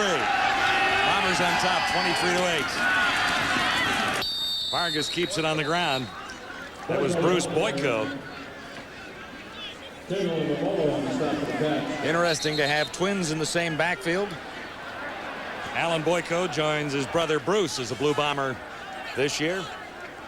You know, Winnipeg's trying to do here is they're trying to stay with the same tempo they had, the up-tempo they had at the end of the half. The no-huddle operation with Vargas looking to the sidelines to Pow for the call, and then him getting everybody lined up properly. It's been a good operation for him. 2nd and 6. Man open far side. No catch. Ted Alford was the intended target. It'll be 3rd down, Blue Bombers. I think he figures he might well have caught that one. I think when you look at Hamilton right now, and you have to, you know, maybe suspect that Mike Colley's not going to take them up and down the field, You have to look to special teams and defense to do something. I mean, that first series, they've held Winnipeg. They're going to get the ball back. And on special teams, somehow you have to try and create something, whether it be a block kick or a great return. It doesn't have to go all the way, just something that's really positive that gives your team a lift. Bob Cameron. High. Dan Wilhite. Bombers special teams have been pretty good tonight. Here in Hamilton, and there's some of them right there. Ben Zambiasi's old number 31. And I'll tell you, when I come to Hamilton, these girls are fabulous. They're a tumbling team that are here every game, and they do a heck of a job. Unfortunately, we just missed all the tumbles, but take Leaf's word for it. They're terrific. Bombers by a bunch, 23-8. Ticats first and 10. Mike Cauley at the controls for Hamilton. Behind Morielli. Believe me, they didn't give him a break, John. Coach Reinbold's got him right into the gun because this is a free safety blitz. Oh, Dave, have a look at this. What is this? 8, 9 guys coming up here. Hey, Mike Cauley, have a look at this kind of a defense and see if you can figure it out. How many is that? 8 coming? And Shante Peoples puts the hit on him, but I think you're going to see this quite a bit. And, hey, I don't blame Mike Roach, the defensive coordinator of Winnipeg. I think I'd be doing the same thing. Ticats hemmed in at the 17. Cauley looking at 2nd and 10. He takes off. Big run for Mike Cauley. That works. Out across the 40 to the 42. David, do you remember when you were a young quarterback and if the first wave passed you on the pass rush and you didn't see anybody? I mean, it was automatic run. And boy, Mike Cauley doesn't take him long to make his mind up, and that's a heck of a good run. You get yourself some field position and a first down. Yeah, your eyes get real big in that situation. You got to make sure a bug doesn't fly in your eye. And you are happy when you see that lane open up, aren't you? Now at the 42, first down, Tiger Cats. Emerson. Archie Emerson stopped by Dwayne Knight. Ticats on a bit of a roll. Gene? Well, John, you see Mike Cauley doing some running out there. You get a little bit nervous on the Hamilton Ticats sideline. That's because their backup quarterback is supposed to be Kendrick Nord out of Grambling, but he's actually sitting in the stands, not dressed in his civvies. So if Cauley's hurt, they'll have to go to slotback/receiver Andrew Grigg in his stead. Gene better start warming his arm up down there. They might be looking towards him. Cauley over the top on 2nd at a long yard. I'll tell you what does happen, though, when you run with a football like that as a quarterback, especially a young quarterback, which I had to do early in my career in the NFL because of the lack of blocking that I experienced in Atlanta. But, it gets you into the ball game. It gets you a flow. It gets you a feeling. You know, you get beat around a little bit. I always felt like I wasn't really into the game until I took a shot. He certainly took a shot at the end of that run. I think it's a good calming effect for him. Calming effect. Okay. That is interesting. Another Ticat first down. Cauley has Emerson out near the 45. Is that the play you were calling for? That's the play. They're going to play that coverage where Andrew Henry, the free safety, is going to come up and bluff blitz and fall off and double the slot receiver. Emerson's coming from the weak side with a linebacker, Dwayne Knight, on him. Yeah, and he just comes right here. They try and wall him off, but they miss. I mean, that is good defense. The play's right, but a little juke, and Emerson gets by. I mean, the technique was right. He just wasn't able to wall off Emerson, and Cauley all of a sudden got a pretty good drive going here. Another 13 yards for the Tiger Cats. Now at the Bomber 46. Nice play action fake. Cauley throwing on the run. He has Andrew Grigg. Hey, the young guy's pumped up right now, and that's what happens. He had the run, he avoided the rush, got upfield, got a first down for his team, and now he's completed 2 passes in a row with 2 good reads, 2 good throws. And that play is as old as the hills. When you bootleg to the weak side, you've always got a guy dragging across the middle if nothing's open on the front side of the pattern. That play's been around for 50 years, and the Ticats run it perfectly, and that is a good throw. 23 yards. Ticats set up at the Bomber 23. Thomas breaks through. All right.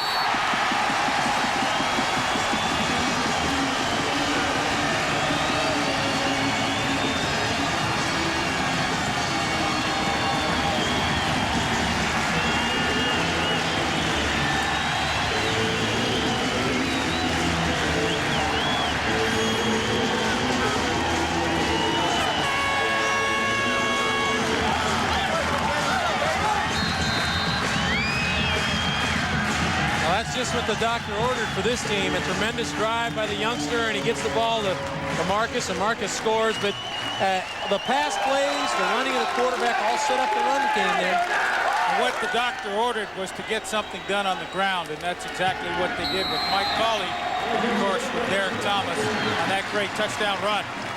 Marcus Thomas with the touchdown. The Ticats are back in it. You're with me. And a touchdown by that guy, Marcus Thomas. Now watch Marcus Thomas. All the good running backs make people miss. Watch this. Hey, there's Dwayne Knight. He's a good open field tackler, but Marcus Thomas makes a miss right there at the point of attack. And then with some terrific speed and another couple of broken tackles, Thomas is into the end zone. But if you're a running back that can make people miss, you've got a chance for success. Just 33 yards on 4 rushes, but a big touchdown to get the Tiger Cats back in this one. This is Dexter Dawson returning for Winnipeg.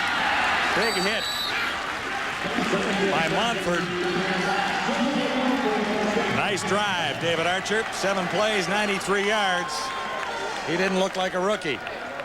That's a tremendous drive, and of course Don Blackwelder's got to be extremely happy with his young quarterback. And I saw him talking to him on the headset there as Leaf was describing that tremendous run by Thomas. But the biggest thing he's got to guard against now is getting too hyped up. He needs to stay calm, stay even keel.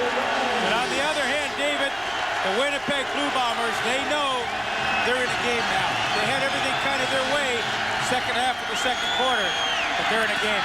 Vargas on first down. Baker makes the catch. He's well short of the first down, out across the 40 at about the 41. And I mean, that was a simple play, but you see just a little bit more enthusiasm on the Hamilton defense. There was only 1 or maybe 2 guys tackling. That time 3 and 4 met that receiver, and that drive has really lifted the entire team. Gain is actually 6. This is 2nd and 4 for Vargas, swinging out of the backfield for Boyko. Good hit on Boyko to stop him short of a first down. Orlando Steinauer, number 22. You know, you're exactly right, Leaf. It's really jacked up the defense. There is a play where Steinauer's looking through the guy he's covering into the backfield, and he sees the swing pass and comes up, makes a play. He's just responsible for the zone in the flat, comes up, makes a nice tackle, but they're arriving at the football now with some bad intentions, and that's what they want on defense. That brings in Bob Cameron to punt for Winnipeg from his 30. Well, they have a chance, Hamilton, right now to change the flow of this game. They've kind of changed it a bit, but they have a chance to really change it if they can get something going and they get the ball back again. Cameron lifts it. And Ruffin won't have a play. Ticats get it back. Mike Colley at the controls for Hamilton. Friday Night Football.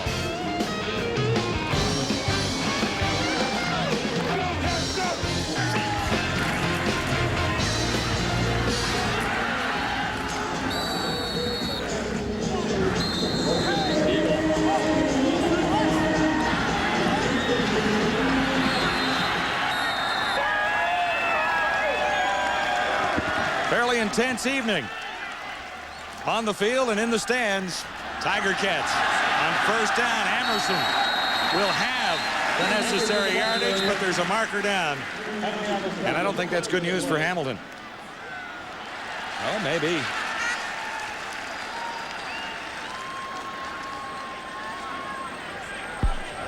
Offside, Winnipeg number 56. Penalty is declined. First down. Corrected. Shante Peoples offside. Tiger Cats will take the gain and a first down out at the 50. And what an opportune time to get the running game going. I mean, a running game that was non-existent about an hour ago, all of a sudden has come to life, and come to life in a big way. Archie Emerson, with that previous first down, he's been impressive in his debut, and he gets it again. Archie Amerson. Down to about the 45s. And Peoples again on the stop. Guess what? One more marker. Well, this is going to be a penalty, but Leaf, I think we had a tremendous block by the lead back here, Marcus Thomas. Had a great block by Thomas, and Jude St. John. Holding, Hamilton number 57. Repeat first down. You know what's unfortunate? Jude St. John made a beautiful block on the outside.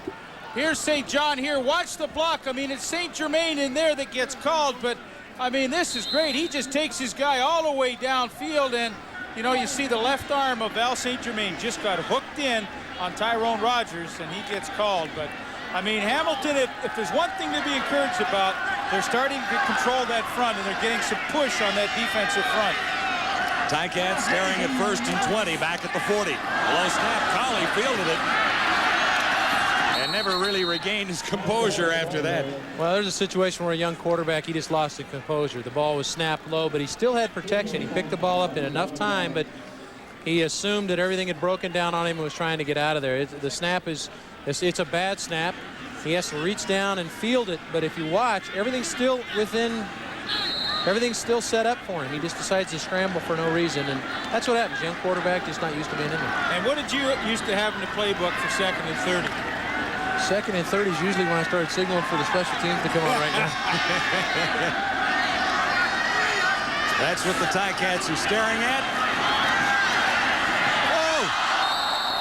Whoa! There were some yards available right there. Thomas couldn't hang on. I tell you, they had the perfect play set up here. They had a middle screen set up to Marcus Thomas, but before the snap, and again, here's a situation for a young quarterback. He doesn't recognize, as we see the screen pass develop. Well designed. Marcus just doesn't come up with the catch. But out to the left side of Colley, Amerson's lined up uncovered, all alone. Nobody saw him. He may have run till he ran into the fence at the far end of the stadium. That play had a lot of potential if Marcus Thomas hangs on. Osbaldiston now back at his 15. Shalon Baker waits at the 36. And he ran right into a Ticat tackler. That's Dean Noel of Winnipeg. So now the defense is going to have to step up. From the 45, Vargas slips it to Williams, and he's dragged down from behind. There's a marker down. Mike Campbell on the tackle. Looks like Darth Vader there.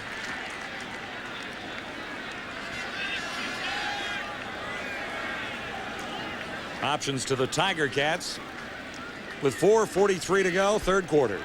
Holding, Winnipeg number 60. Penalty is declined. 2nd down.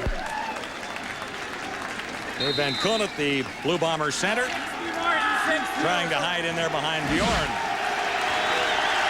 16 for 24, 160 yards. No touchdowns for Vargas so far. No interceptions either. He's been perfect all season long in that department. 0 ICs. Looking at 2nd and a bunch. Man open.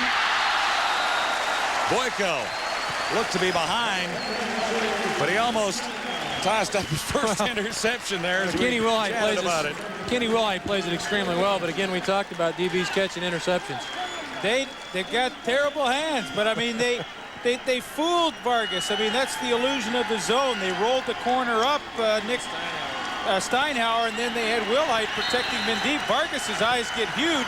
He thinks, hey, they've blown the coverage, but all of a sudden Wilhite shows up just at the right time and really should have had the pick. Cameron back at his 26 on 3rd down, Winnipeg.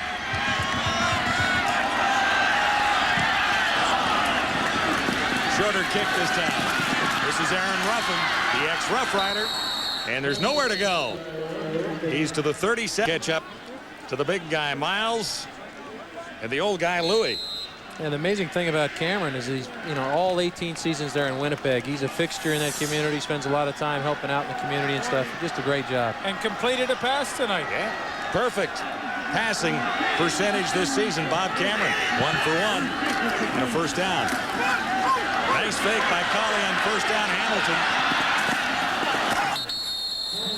Now his eyes eyes opened up over there. He thought there was a lot of running room, but it closed in quite quickly. I don't know what it is about young quarterbacks, and I went through it in my young days. You got to learn to get out of bounds or get down on the ground because, for, 200 pounds doesn't work real good when you run into 250 pounds. And Shante Peoples taught him a little bit of a lesson over on the sideline over there.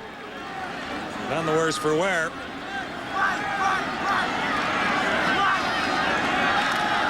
Anthony Cavill watching from the sidelines. Suffered a concussion in the second quarter. Second down, about 7 to go. Emerson can't turn the corner after making the catch. Hell no! Dwayne Knights had him wrapped up. Ex-teammate of yours, number 8. Yeah, Dwayne has a lot of ability. The guy can really run. We saw him miss a tackle that allowed Marcus Thomas to score, but Dwayne is a good open field tackler, and I think his strength is the ability to run with the young receivers that he's done tonight. You took the words out of my mouth, because when he first came into the league, teams used to overload with their number 3 receivers on him as a linebacker and say, oh, we got a great matchup here. We're going to get one against this matchup. But time and time again, he stayed right with receivers. And, boy, we found out in a hurry throughout this league that he is a terrific runner as a linebacker, a great cover guy. Osbaldiston had to hurry that one. He got a fortunate bounce. Flags at both ends of the field. Near the kicker, near the returner. And I'm not sure how many flags have flown tonight, but we'll count that up and check in with Gino.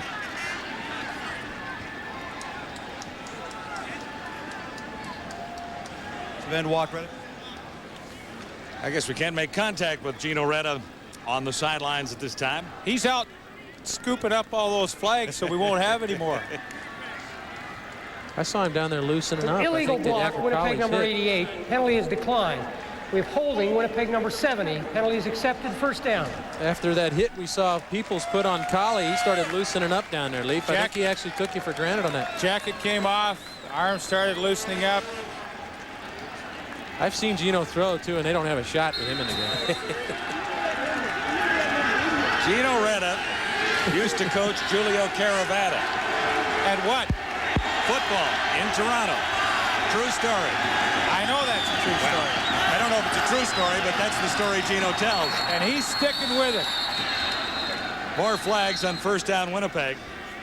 So did you coach Julio Caravata? Yes, I coached Julio Caravata. As a matter of fact, I made him the quarterback he is today. It only took him 6 years to become a starter. Well, let me tell you this, though. Joe Montford on the last Winnipeg Blue Bombers offensive possession. Well, the Ticats defensive end walked up to me and he said, I guarantee you this next defensive timeout for me, I'm going to get a sack. I guarantee you I have been really close. I'm going to get a sack on this next Blue Bomber drive. The pressure is on Joe Montford. Well, this is a huge defensive situation here for Hamilton. They can get the short field for their young quarterback if they can come up with a defensive stop here. Another penalty against the Bombers, making this 1st and 15. That's the 25th penalty so far tonight. Vargas hemmed in deep, pumps once. Looked for Boyko and missed by a bunch. Hitchcock was closing. It might have been interesting. Well, Joe Montford had indicated that this was sack time for him. Take a look at him on the outside. That wasn't an overly aggressive pass rush. It's kind of like he was taking one off there. Let's hope that he was in pass coverage on that one, Leaf, because I don't know that we're going to get a sack from him in that situation. The numbers on Vargas. No interceptions. He's looking at 2nd and 15 at the Bomber 11. There's the interception, first of the season. Steinauer. Orlando Steinauer has his first interception of the season. That's the first given up by Chris Vargas. This is a classic scenario where Chris has got to find the cornerback on this play. He's got a wide receiver out in the flat, and he has his slot receiver running what we call a corner route, headed towards the flag, and he just doesn't find the corner who's responsible for deep third. he falls back inside and picks it. Yeah, and that's just a great play of reading the pattern by the corner. We saw Steinauer do that on a running play. He left his man, came up and hit a great hit on Ronnie Williams. Now again, he leaves his man and helps out Wilhite and ends up with an interception. Great instincts and great anticipation by Orlando Steinauer. His first interception of the season, rather timely for the Ticats. Set up near the 20. Emerson couldn't escape from Shante Peoples that time. He's been impressive for Winnipeg, number 56. Does he get upfield in a hurry? I mean, if it's a pass rush or a running play, Shante Peoples gets upfield. Of course, Jeff Reinbold had Shante Peoples in Las Vegas when he was working with the defense down there. So after he had sat out for a year, he was Saskatchewan property. Jeff Reinbold made a deal with Saskatchewan for the ability to try and sign him, which he did. 14 sacks as a rookie in Las Vegas. Oh, in his yeah, first he was year. good. And Jeff knew that and went out and got him. Loss is 2, 2nd and 12, facing Colley and the Cats. Oh, he was behind Emerson. He might have been a little over-anxious because Emerson did come open. He really did. It was a good read. Emerson came inside, and this is just a situation where the ball's thrown behind Emerson, but it's a big situation. He needs to come up with his catch. Yeah, watch Emerson right here. He finds the hole. He runs a great pattern. They've got 3-on-2 right here. It's a mismatch, but Colley just throws it a little bit behind him, and they had the perfect mismatch. 3 people out there and only 2 defensive backs. Ticats come close as time ticks down. In the third quarter, this should be the last play. A field goal try by Paul Osbaldiston. He missed one earlier. No mistake this time for Paul Osbaldiston as the Cats quarterback has ignited the Tiger Cats. Mike Colley in relief of Anthony Cavillo. 15 minutes to get even and better. The Blue Bombers on home turf at Ivor Wynne. Lots on the line in this one tonight. You know, Gino talked to Coach Reinbold before he went in at halftime, and he alluded to the fact that he knew that this Winnipeg or this Hamilton team was going to come out and fight and claw, and they have. Osbaldiston gets the fourth quarter underway.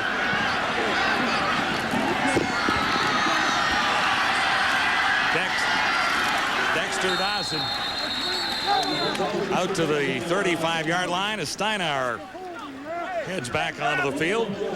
And the interception sets up 3. And he really showed me a lot here. I mean, the ability to read inside, read the pattern, see what's happening, leave your man on the out, come over and help out on the corner route. And I mean, that is just, you have to have a great feel for what offenses are doing to read the patterns, and that was super.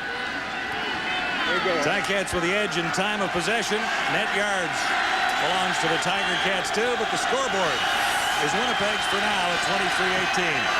Bombers beginning 1st and 10 at the 36.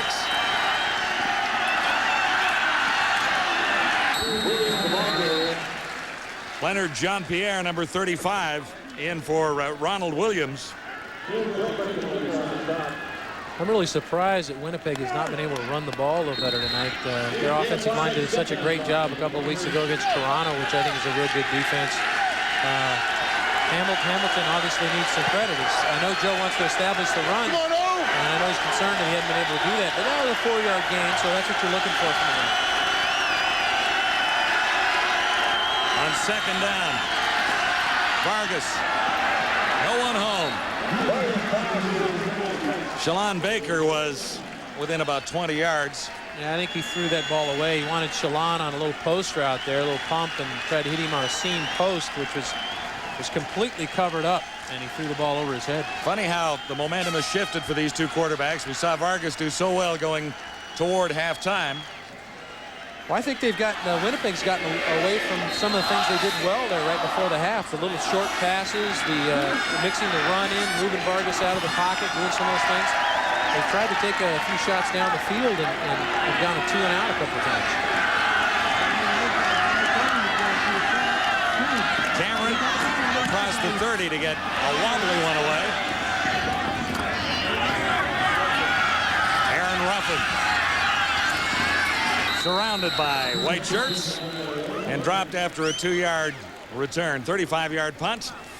Lots of close games in Canadian football this year. 3 decided by a point.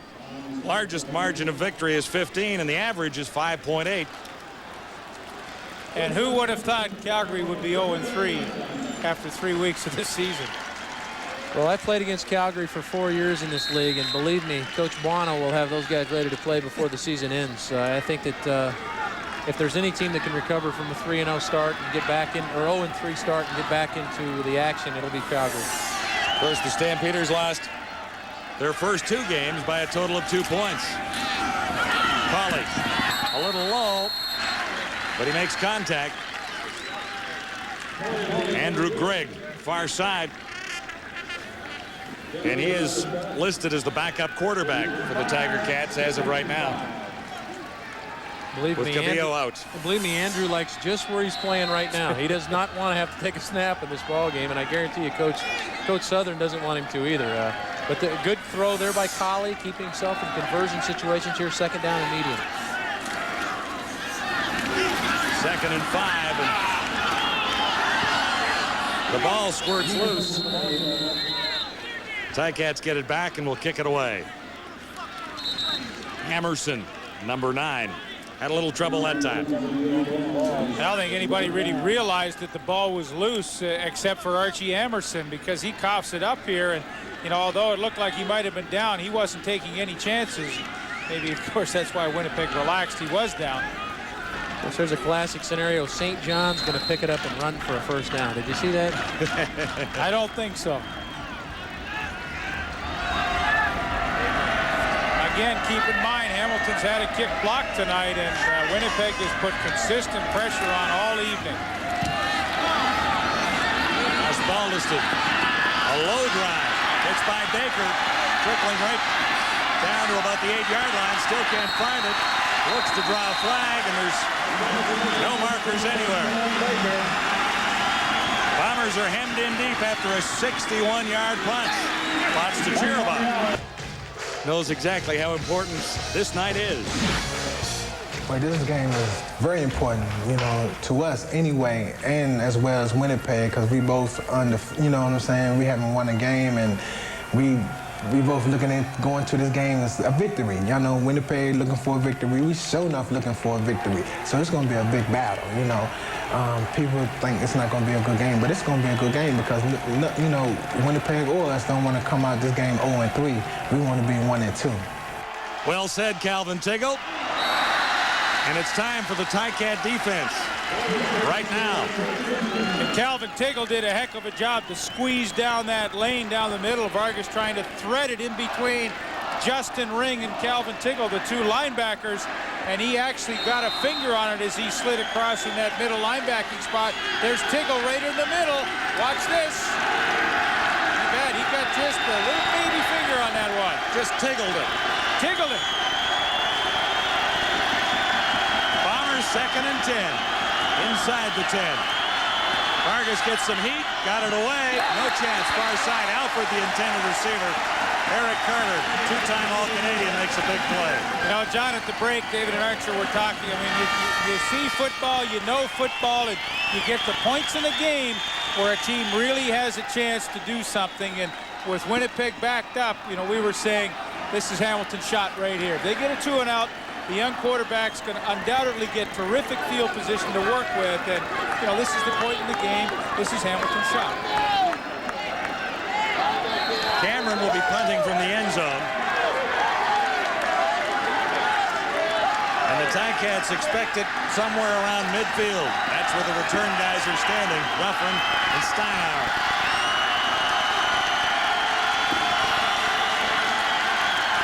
And the Ticats got a rush.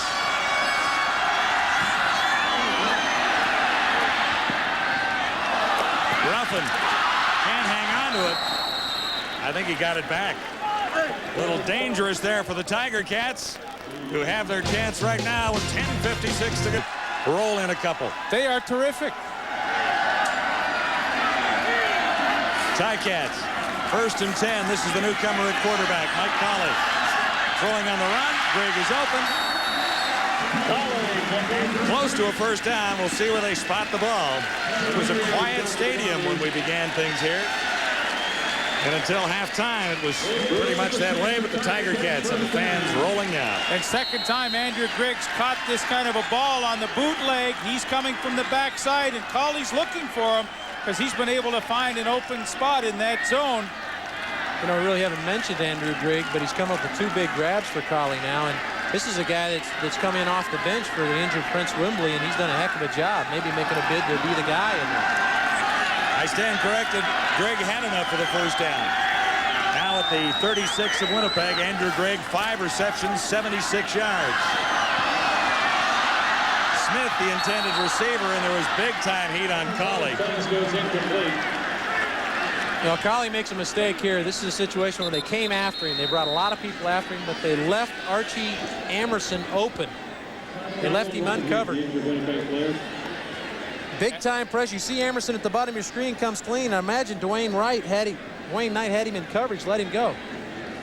And this is just a great defensive play by the wide receiver, Leaf. Yes, it really is. He fought through the football to make sure that there was no interception. Dwayne Knight got in again with the pressure. I mean, Williams is also slightly shaken up, and Tommy Fagan, defensive end for the Blue Bombers, went out earlier. Gino? Well, John, I can tell you Tommy Fagan's actually out of the hospital now for x-rays on that knee. They're concerned it may be an ACL. And in certain terms of Ron Williams, well, Ron Williams is actually sitting on the bench with an ice pack on his knee for a little while, hoping to stay out of the remainder of the ball game. But with now making it a close game, they're thinking they may have to use Williams again. Dean Noel. The release valve took a pass from Mike Colley for a giant first down. Well, they obviously saw this in the first half. They saw it in the first half. They had it set up, Leaf, and this time they get it done. This time Noel catches the football. And they do a great acting job to invite the linemen upfield. Look at all those Winnipeg linemen around Colley when he releases the football, and lots of room for Dean Noel. A well-executed center screen. That's a great play against a real aggressive defense. When Absolutely. You got linebackers coming, suck them in and throw it right over their head. First and 10, Ticats at the Bomber 14 after a 22-yard gain. Colley looks to the end zone. He's picked off. Hamilton has it. Markers are down as Hamilton tries to get out of the end zone and then goes down. Well, there's not a whole lot you can say about that. That was just an ugly read and not a good throw by Mike Colley because, I mean, there just was nowhere to go except to Brandon Hamilton. Penalty after the interception, I do believe. Illegal block. Winnipeg number 26 after the interception. First down. So Mike Colley heads to the sidelines, a little upset with himself. Well, Winnipeg's going to bring the heat again, and this time it looks like Peoples is unblocked, and that's where a young quarterback has to learn the game and take the sack. You're in the scoring zone. You can't give the football up in the scoring zone. Well, again, the pressure coming. He knows Peoples is free. He's got to release the football quickly, but he just makes a poor decision, and a decision that's not surprising for a young player under that kind of pressure. Don Southern hangs on to his hat on the sidelines. Bombers get it back. First down at the 15. Tough running for Ronald Williams. Tried to go off the right side, and there was not much out there.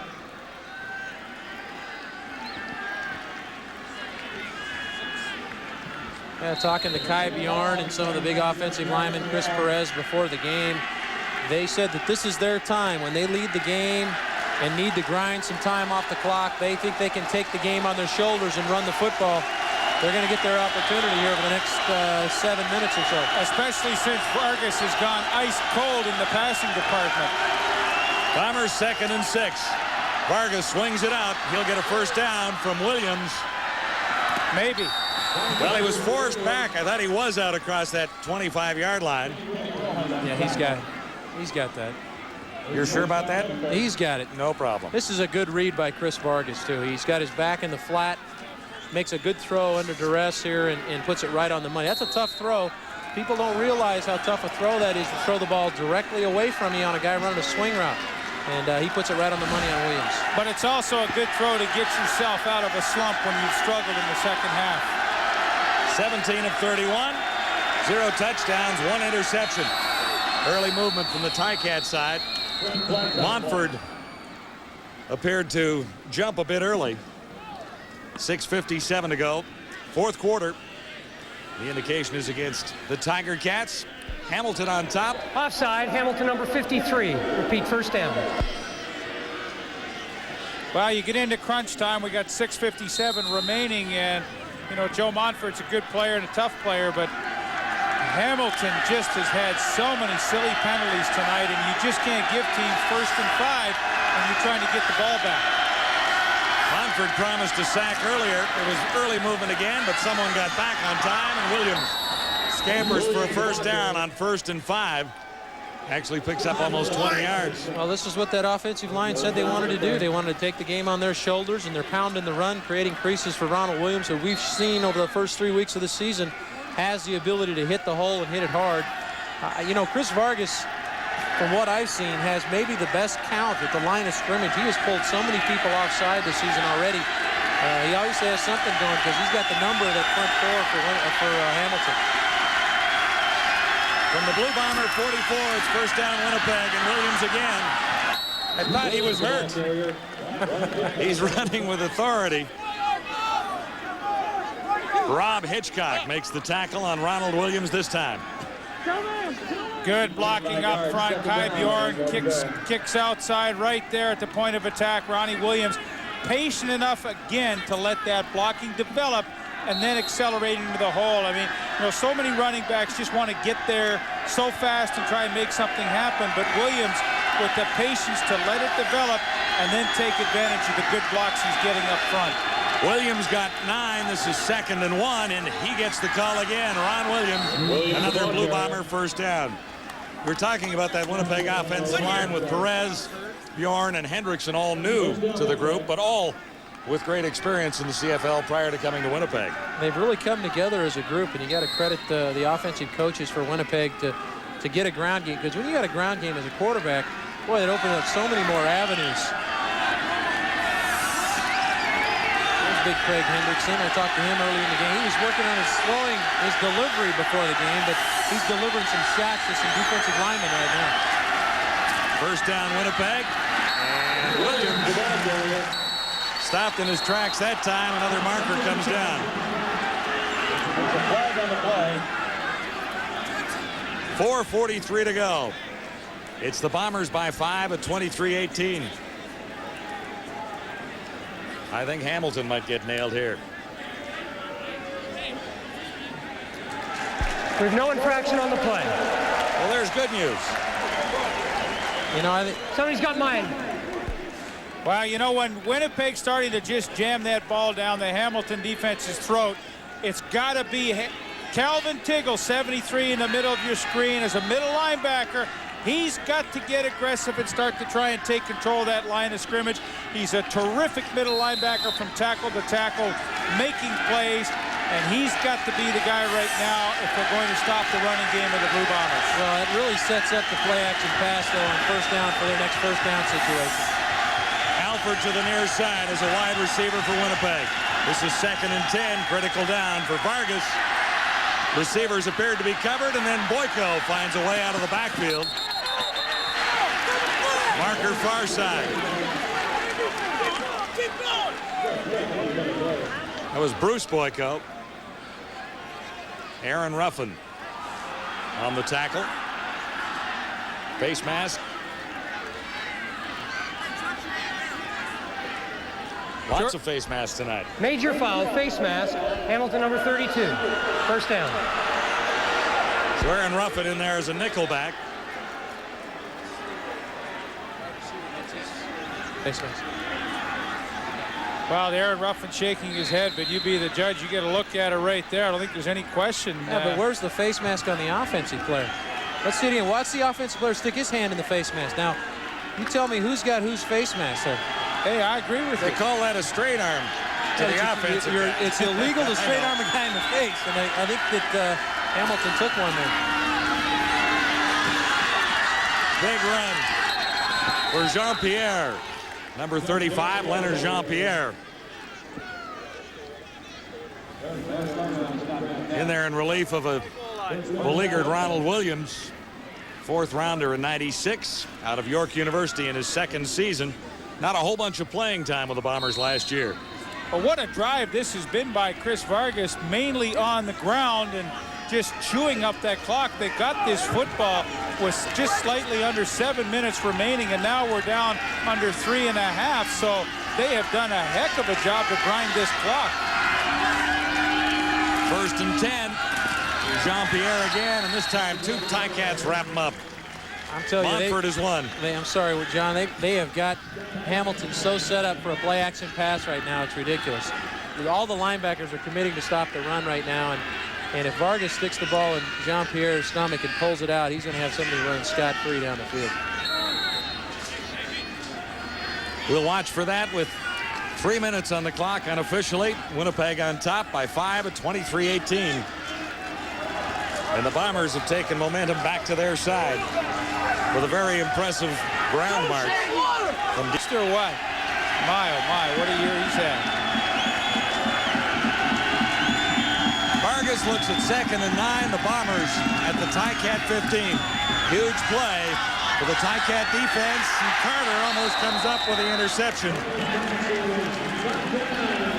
Wouldn't that have been huge?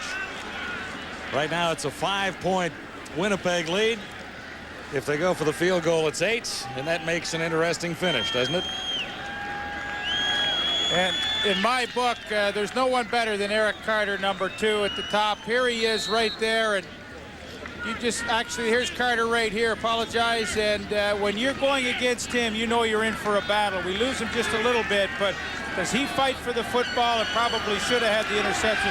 That's a pretty good play by Alford to break it up. Cameron will put it down for Westwood on the 22. No problem with that, so the Bombers increase the lead to 8 points with 2:36 to go and a rookie quarterback at the controls. But what that play does by Carter is keeps them within range for the young kid to come back and do something with it. Southern would have been happy with a backup quarterback to get into the 4th quarter and say with 2:36 remaining, we've got a shot. We're a touchdown and a 2-point convert behind the tie. And I think if you'd have given him that option at halftime, he'd have said, I'll take it. You bet. Yeah, he's got to be excited that he's in the ball game with the injuries that he's sustained, especially to Kilvio, no question about it. And the line score supports that. I mean, Hamilton's defense has held Winnipeg to a mere field goal here in the second half, and Mike Colley's done enough to get the job done to give his team a chance to tie this game up. One very impressive drive and one 25-yard run in the middle of that by the quarterback himself. You know, what Colley has to do now is he has to learn quickly. He has to learn from the mistakes he's made already in this ballgame. Unfortunately, that's the situation he faces. He has to learn from the mistakes he's already made and not make them again.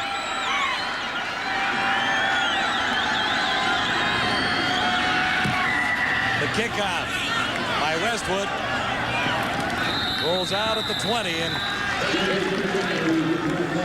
he'll try that again. 11 months ago on a Friday night, the Ticats lost their starting quarterback against the BC Winnipeg Lions. number 7. And they lost the game by 10. Tonight their starting quarterback is on the sidelines, and they were trailing by 8. Thinking back to Matt Dunnigan's final game in the Canadian Football League. He went out with a concussion 11 months ago. Friday night, Rough Riders, Stampeders. A week from tonight. Boy, the Stampeders will be a little hungry. After a slow start and losing games 1 and 2 by a point. Bobby Jurison will be fired up and ready next Friday night in Calgary and tomorrow night at Taylor Field against Toronto. You know what I find interesting? You look at Calgary, 0-3. John Huffnagel, who was the offensive coordinator, no longer there. His team, New Jersey, in the Arena League, is in first place, and he's their new head coach. No doubt he was an outstanding offensive coordinator with Calgary. Aaron Ruffin had the busy feet, but not many yards out near the 40-yard line. How about those Montreal Alouettes on top in the CFL East? The Argos 1 win behind and facing Saskatchewan tomorrow. The loser of this game tonight is dead last in the CFL East. It'll be interesting to see how Saskatchewan plays Toronto tomorrow in that ball game. Hamilton had some success against Toronto last week in dropping a lot of people into coverage, but that's not Saskatchewan's style of defense. They like to come after you, which tends to play right into Doug Flutie's hands. Yeah, and I mean, on paper, that Saskatchewan team is a good-looking team. Mike Colley at the controls of this Hamilton team right now with 2:30 on the clock. Forced that one. No flag. You wanted one there, did you? Archie Amerson was the intended target. And look who was running with a speedy running back. It was number 8, Dwayne Knight, the linebacker. I think Dwayne does a good job of coverage here, but it's what he does after the play. Okay, everything's over with now. Now he doesn't need to throw him on the ground. And I don't think that's within the realm. This isn't a pillow fight. But that's, you play within the whistles. The whistle had already blown, so I think they should have flagged him right there. And he's an ex-teammate of mine. Somewhat similar to the injury that Cavillo had when he hit the turf. Colley well over the head of his intended target, Bert Thornton, far side. And now 2:20 left on the clock. Ticats look at 2nd and 10 and an 8-point deficit. What a frustrating spot for Don Southern. I mean, there's nothing you can do. I mean, you got a young quarterback out there that's giving it 100%. And it's just frustrating because, you know, I mean, it's not your #1 guy in there, and you desperately need a touchdown. Bert Thornton knows it's a little high and just kind of says, hey, if it was on, I'd have had it. Osbaldiston from his 25. Baker near his 30. Low bullet-like drive. Chasing Shalon Baker back. And he trips over the 22-yard line. Life's barrel that, you know, after a Major timeout foul, or at the change. unnecessary I saw you do it in the Hamilton player number introduction. 94, first down. Back behind the play. A penalty against the Ticats that may end this thing for them. Unnecessary roughness. I found if I kept my feet close to the ground, I was quicker. It's interesting when both feet lock on that turf, isn't it? Which mine were most of the time, that's for sure. Well, we're staring down at Ivor Wynne Stadium and watching the Bombers close in on a victory with 2:09 to go. Hamilton Ticat defense needs a big play. Well, like that right there, and one more after that to get the ball back to Mike Colley to have one more shot at the touchdown and a 2-point conversion just to tie. Well, this game's long from over now. There's 2 minutes to go in the game, and anybody that's been around the CFL game knows that the game really begins at the 3-minute warning. And with a game especially as close as this one is, a lot of scoring can be done in the final 3 minutes of the ball game. Ticats need 8 to tie.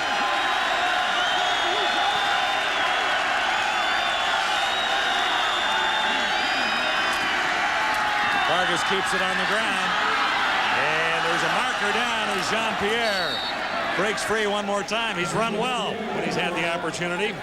Leonard Jean-Pierre helping out in that Bomber backfield, but there are markers back there. It sounds to me like the Ticats fans saw something they like. Holding, Winnipeg.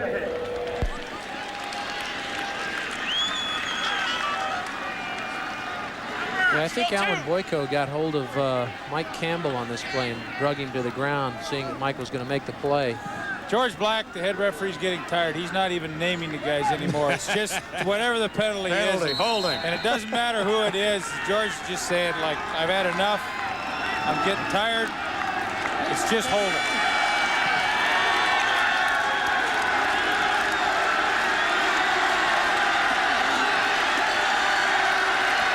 To the Ticat defense on 2nd and 19. Hamilton should get the ball back. Vargas a little slippery back there. He's got a long way to go. And he comes very close to the first down. This will be an interesting spot. Well, you know, Joe Momford had talked about the series about 4 series ago. He was going to come up with a sack. There was his opportunity to make a play for his team.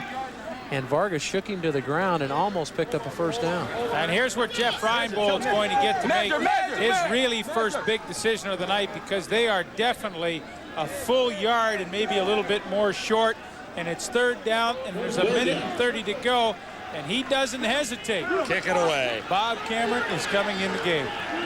It's really not a big decision at this point in time with an 8-point lead, is it? I think if you've got a young quarterback, certainly this is the way you want to go. You know your defense. Hamilton. The spot that he's starting at tonight. And a different regime in Winnipeg than they were used to with Cal Murphy. No disrespect to Cal, but I mean, this is a different kind of club, a different kind of atmosphere, and I would have to think the people of Winnipeg are enjoying this. Ruffin can't escape the clutches down there near the 15-yard line on a booming punt of 49 yards. Vargas a big part of the game, 18 of 33. The one interception is first of the year.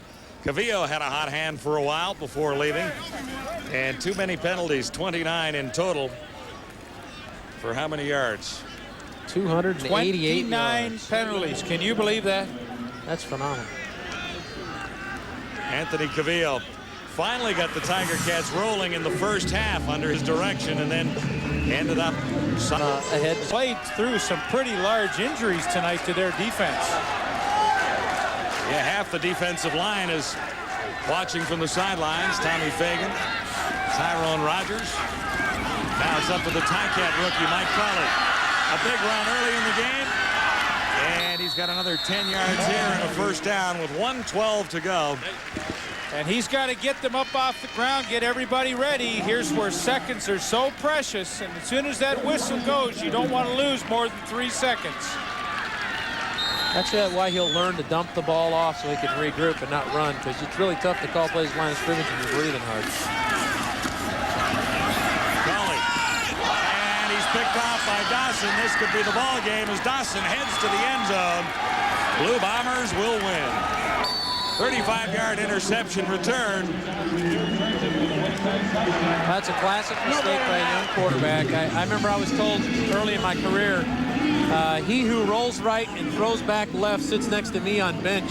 Is that written up on the quarterback wall somewhere up there among the platitudes? Yeah, you never roll and throw back across the field. And that's just, again, that's something that the young guy is going to learn and realize you can't get away with. He's got a strong arm and has the ability to make the move, but here Dexter Dawson makes the play. And here he is when the receiver comes back into here. Dexter Dawson is just hanging in the weeds, and you're so right, David Archer. It's a tough throw to make. There's not the velocity on the ball. Look, that just is hanging there, and Dawson picks it off. Solid defense on his play, and he gets the pick and the touchdown and puts this one away for the Bombers. And he should be happy. Yeah, I'm not on the kickoff. 2 interceptions. What's up, these smalls? The other one was when the Bombers were threatening, or when the Ticats were threatening near the Bomber goal line. What's up with it, baby? Hey, what's up, boys? Back on, boy. I think the biggest adjustment that Mike Colley is going to have to make as a quarterback is he's just going to have to take care of the ball when he's under duress. Here's a situation where, again, he's under a lot of heat. Shante Peoples shugs the block of Marcus Thomas. I mean, eat the football in that situation or throw the ball over somebody's head. And obviously, he realizes once the ball's gone, he's made a mistake, but there's no string on the ball. He can't pull it back. So what was that line again? I think he's got to have gained a world of confidence from what he's done in this ballgame. This is his first chance to really taste battle, you know, and he's come out and done some good things. He's got a good arm. He's missed on a few occasions, made some mistakes throwing the ball into traffic, but I think that the people here in Hamilton should be pretty happy. They got a young guy that has a chance to maybe be a player in the league.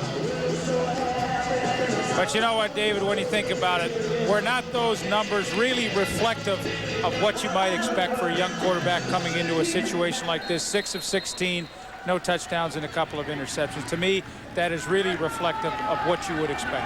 Yeah, I think you would see that across the board for quarterbacks for their first start of their career. I think major playing time. Anything better, you'd be shocked or pleasantly surprised. Here's Ruffin to return. One move, maybe another. He's out to the 45. You remember the numbers the first time you got a little bit of playing time as a pro? That first night? Yes, I do, and I was fortunate enough to get off to a decent start. Played the Philadelphia Eagles my first year in the league as a rookie, and I went 11 of 18 for 180 yards and a touchdown. Funny how you'd remember that, isn't it? Well, yeah. both teams were 5 and 11 or something like that. Well, we'll concede this victory to the Blue Bombers, leave the Hamilton Tiger Cats in the Eastern Division basement, and the Bombers, with their first win of 1997, did it the hard way in a lot of areas of this football evening. I think Winnipeg's going to win a lot of games this year. I think they're going to win several more games. Cowley a chance to redeem himself a little bit.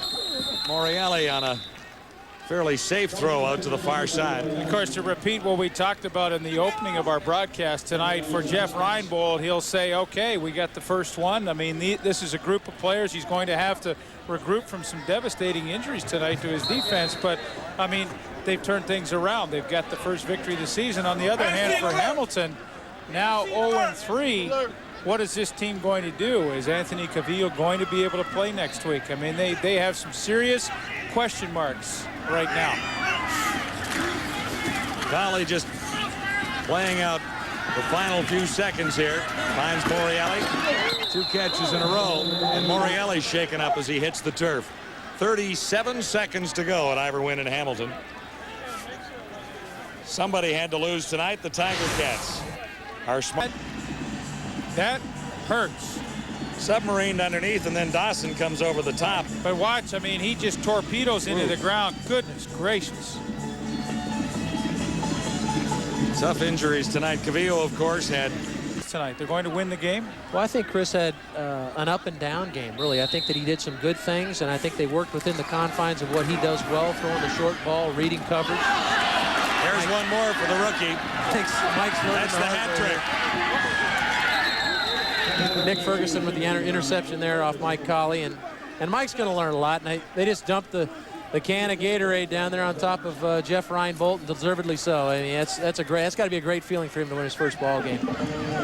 But getting back to Chris Vargas, I think Chris is a guy that has a good running game, and if he understands the confines with which he's working offensively, and they do the things that allows him to be good, then I think that he can be a solid player for him. They really need the running game to complement what he maybe can do. And hey, watch here now. We've got to slide this in. Oh, woo, baby. That feels good, I'm sure. When you struggle.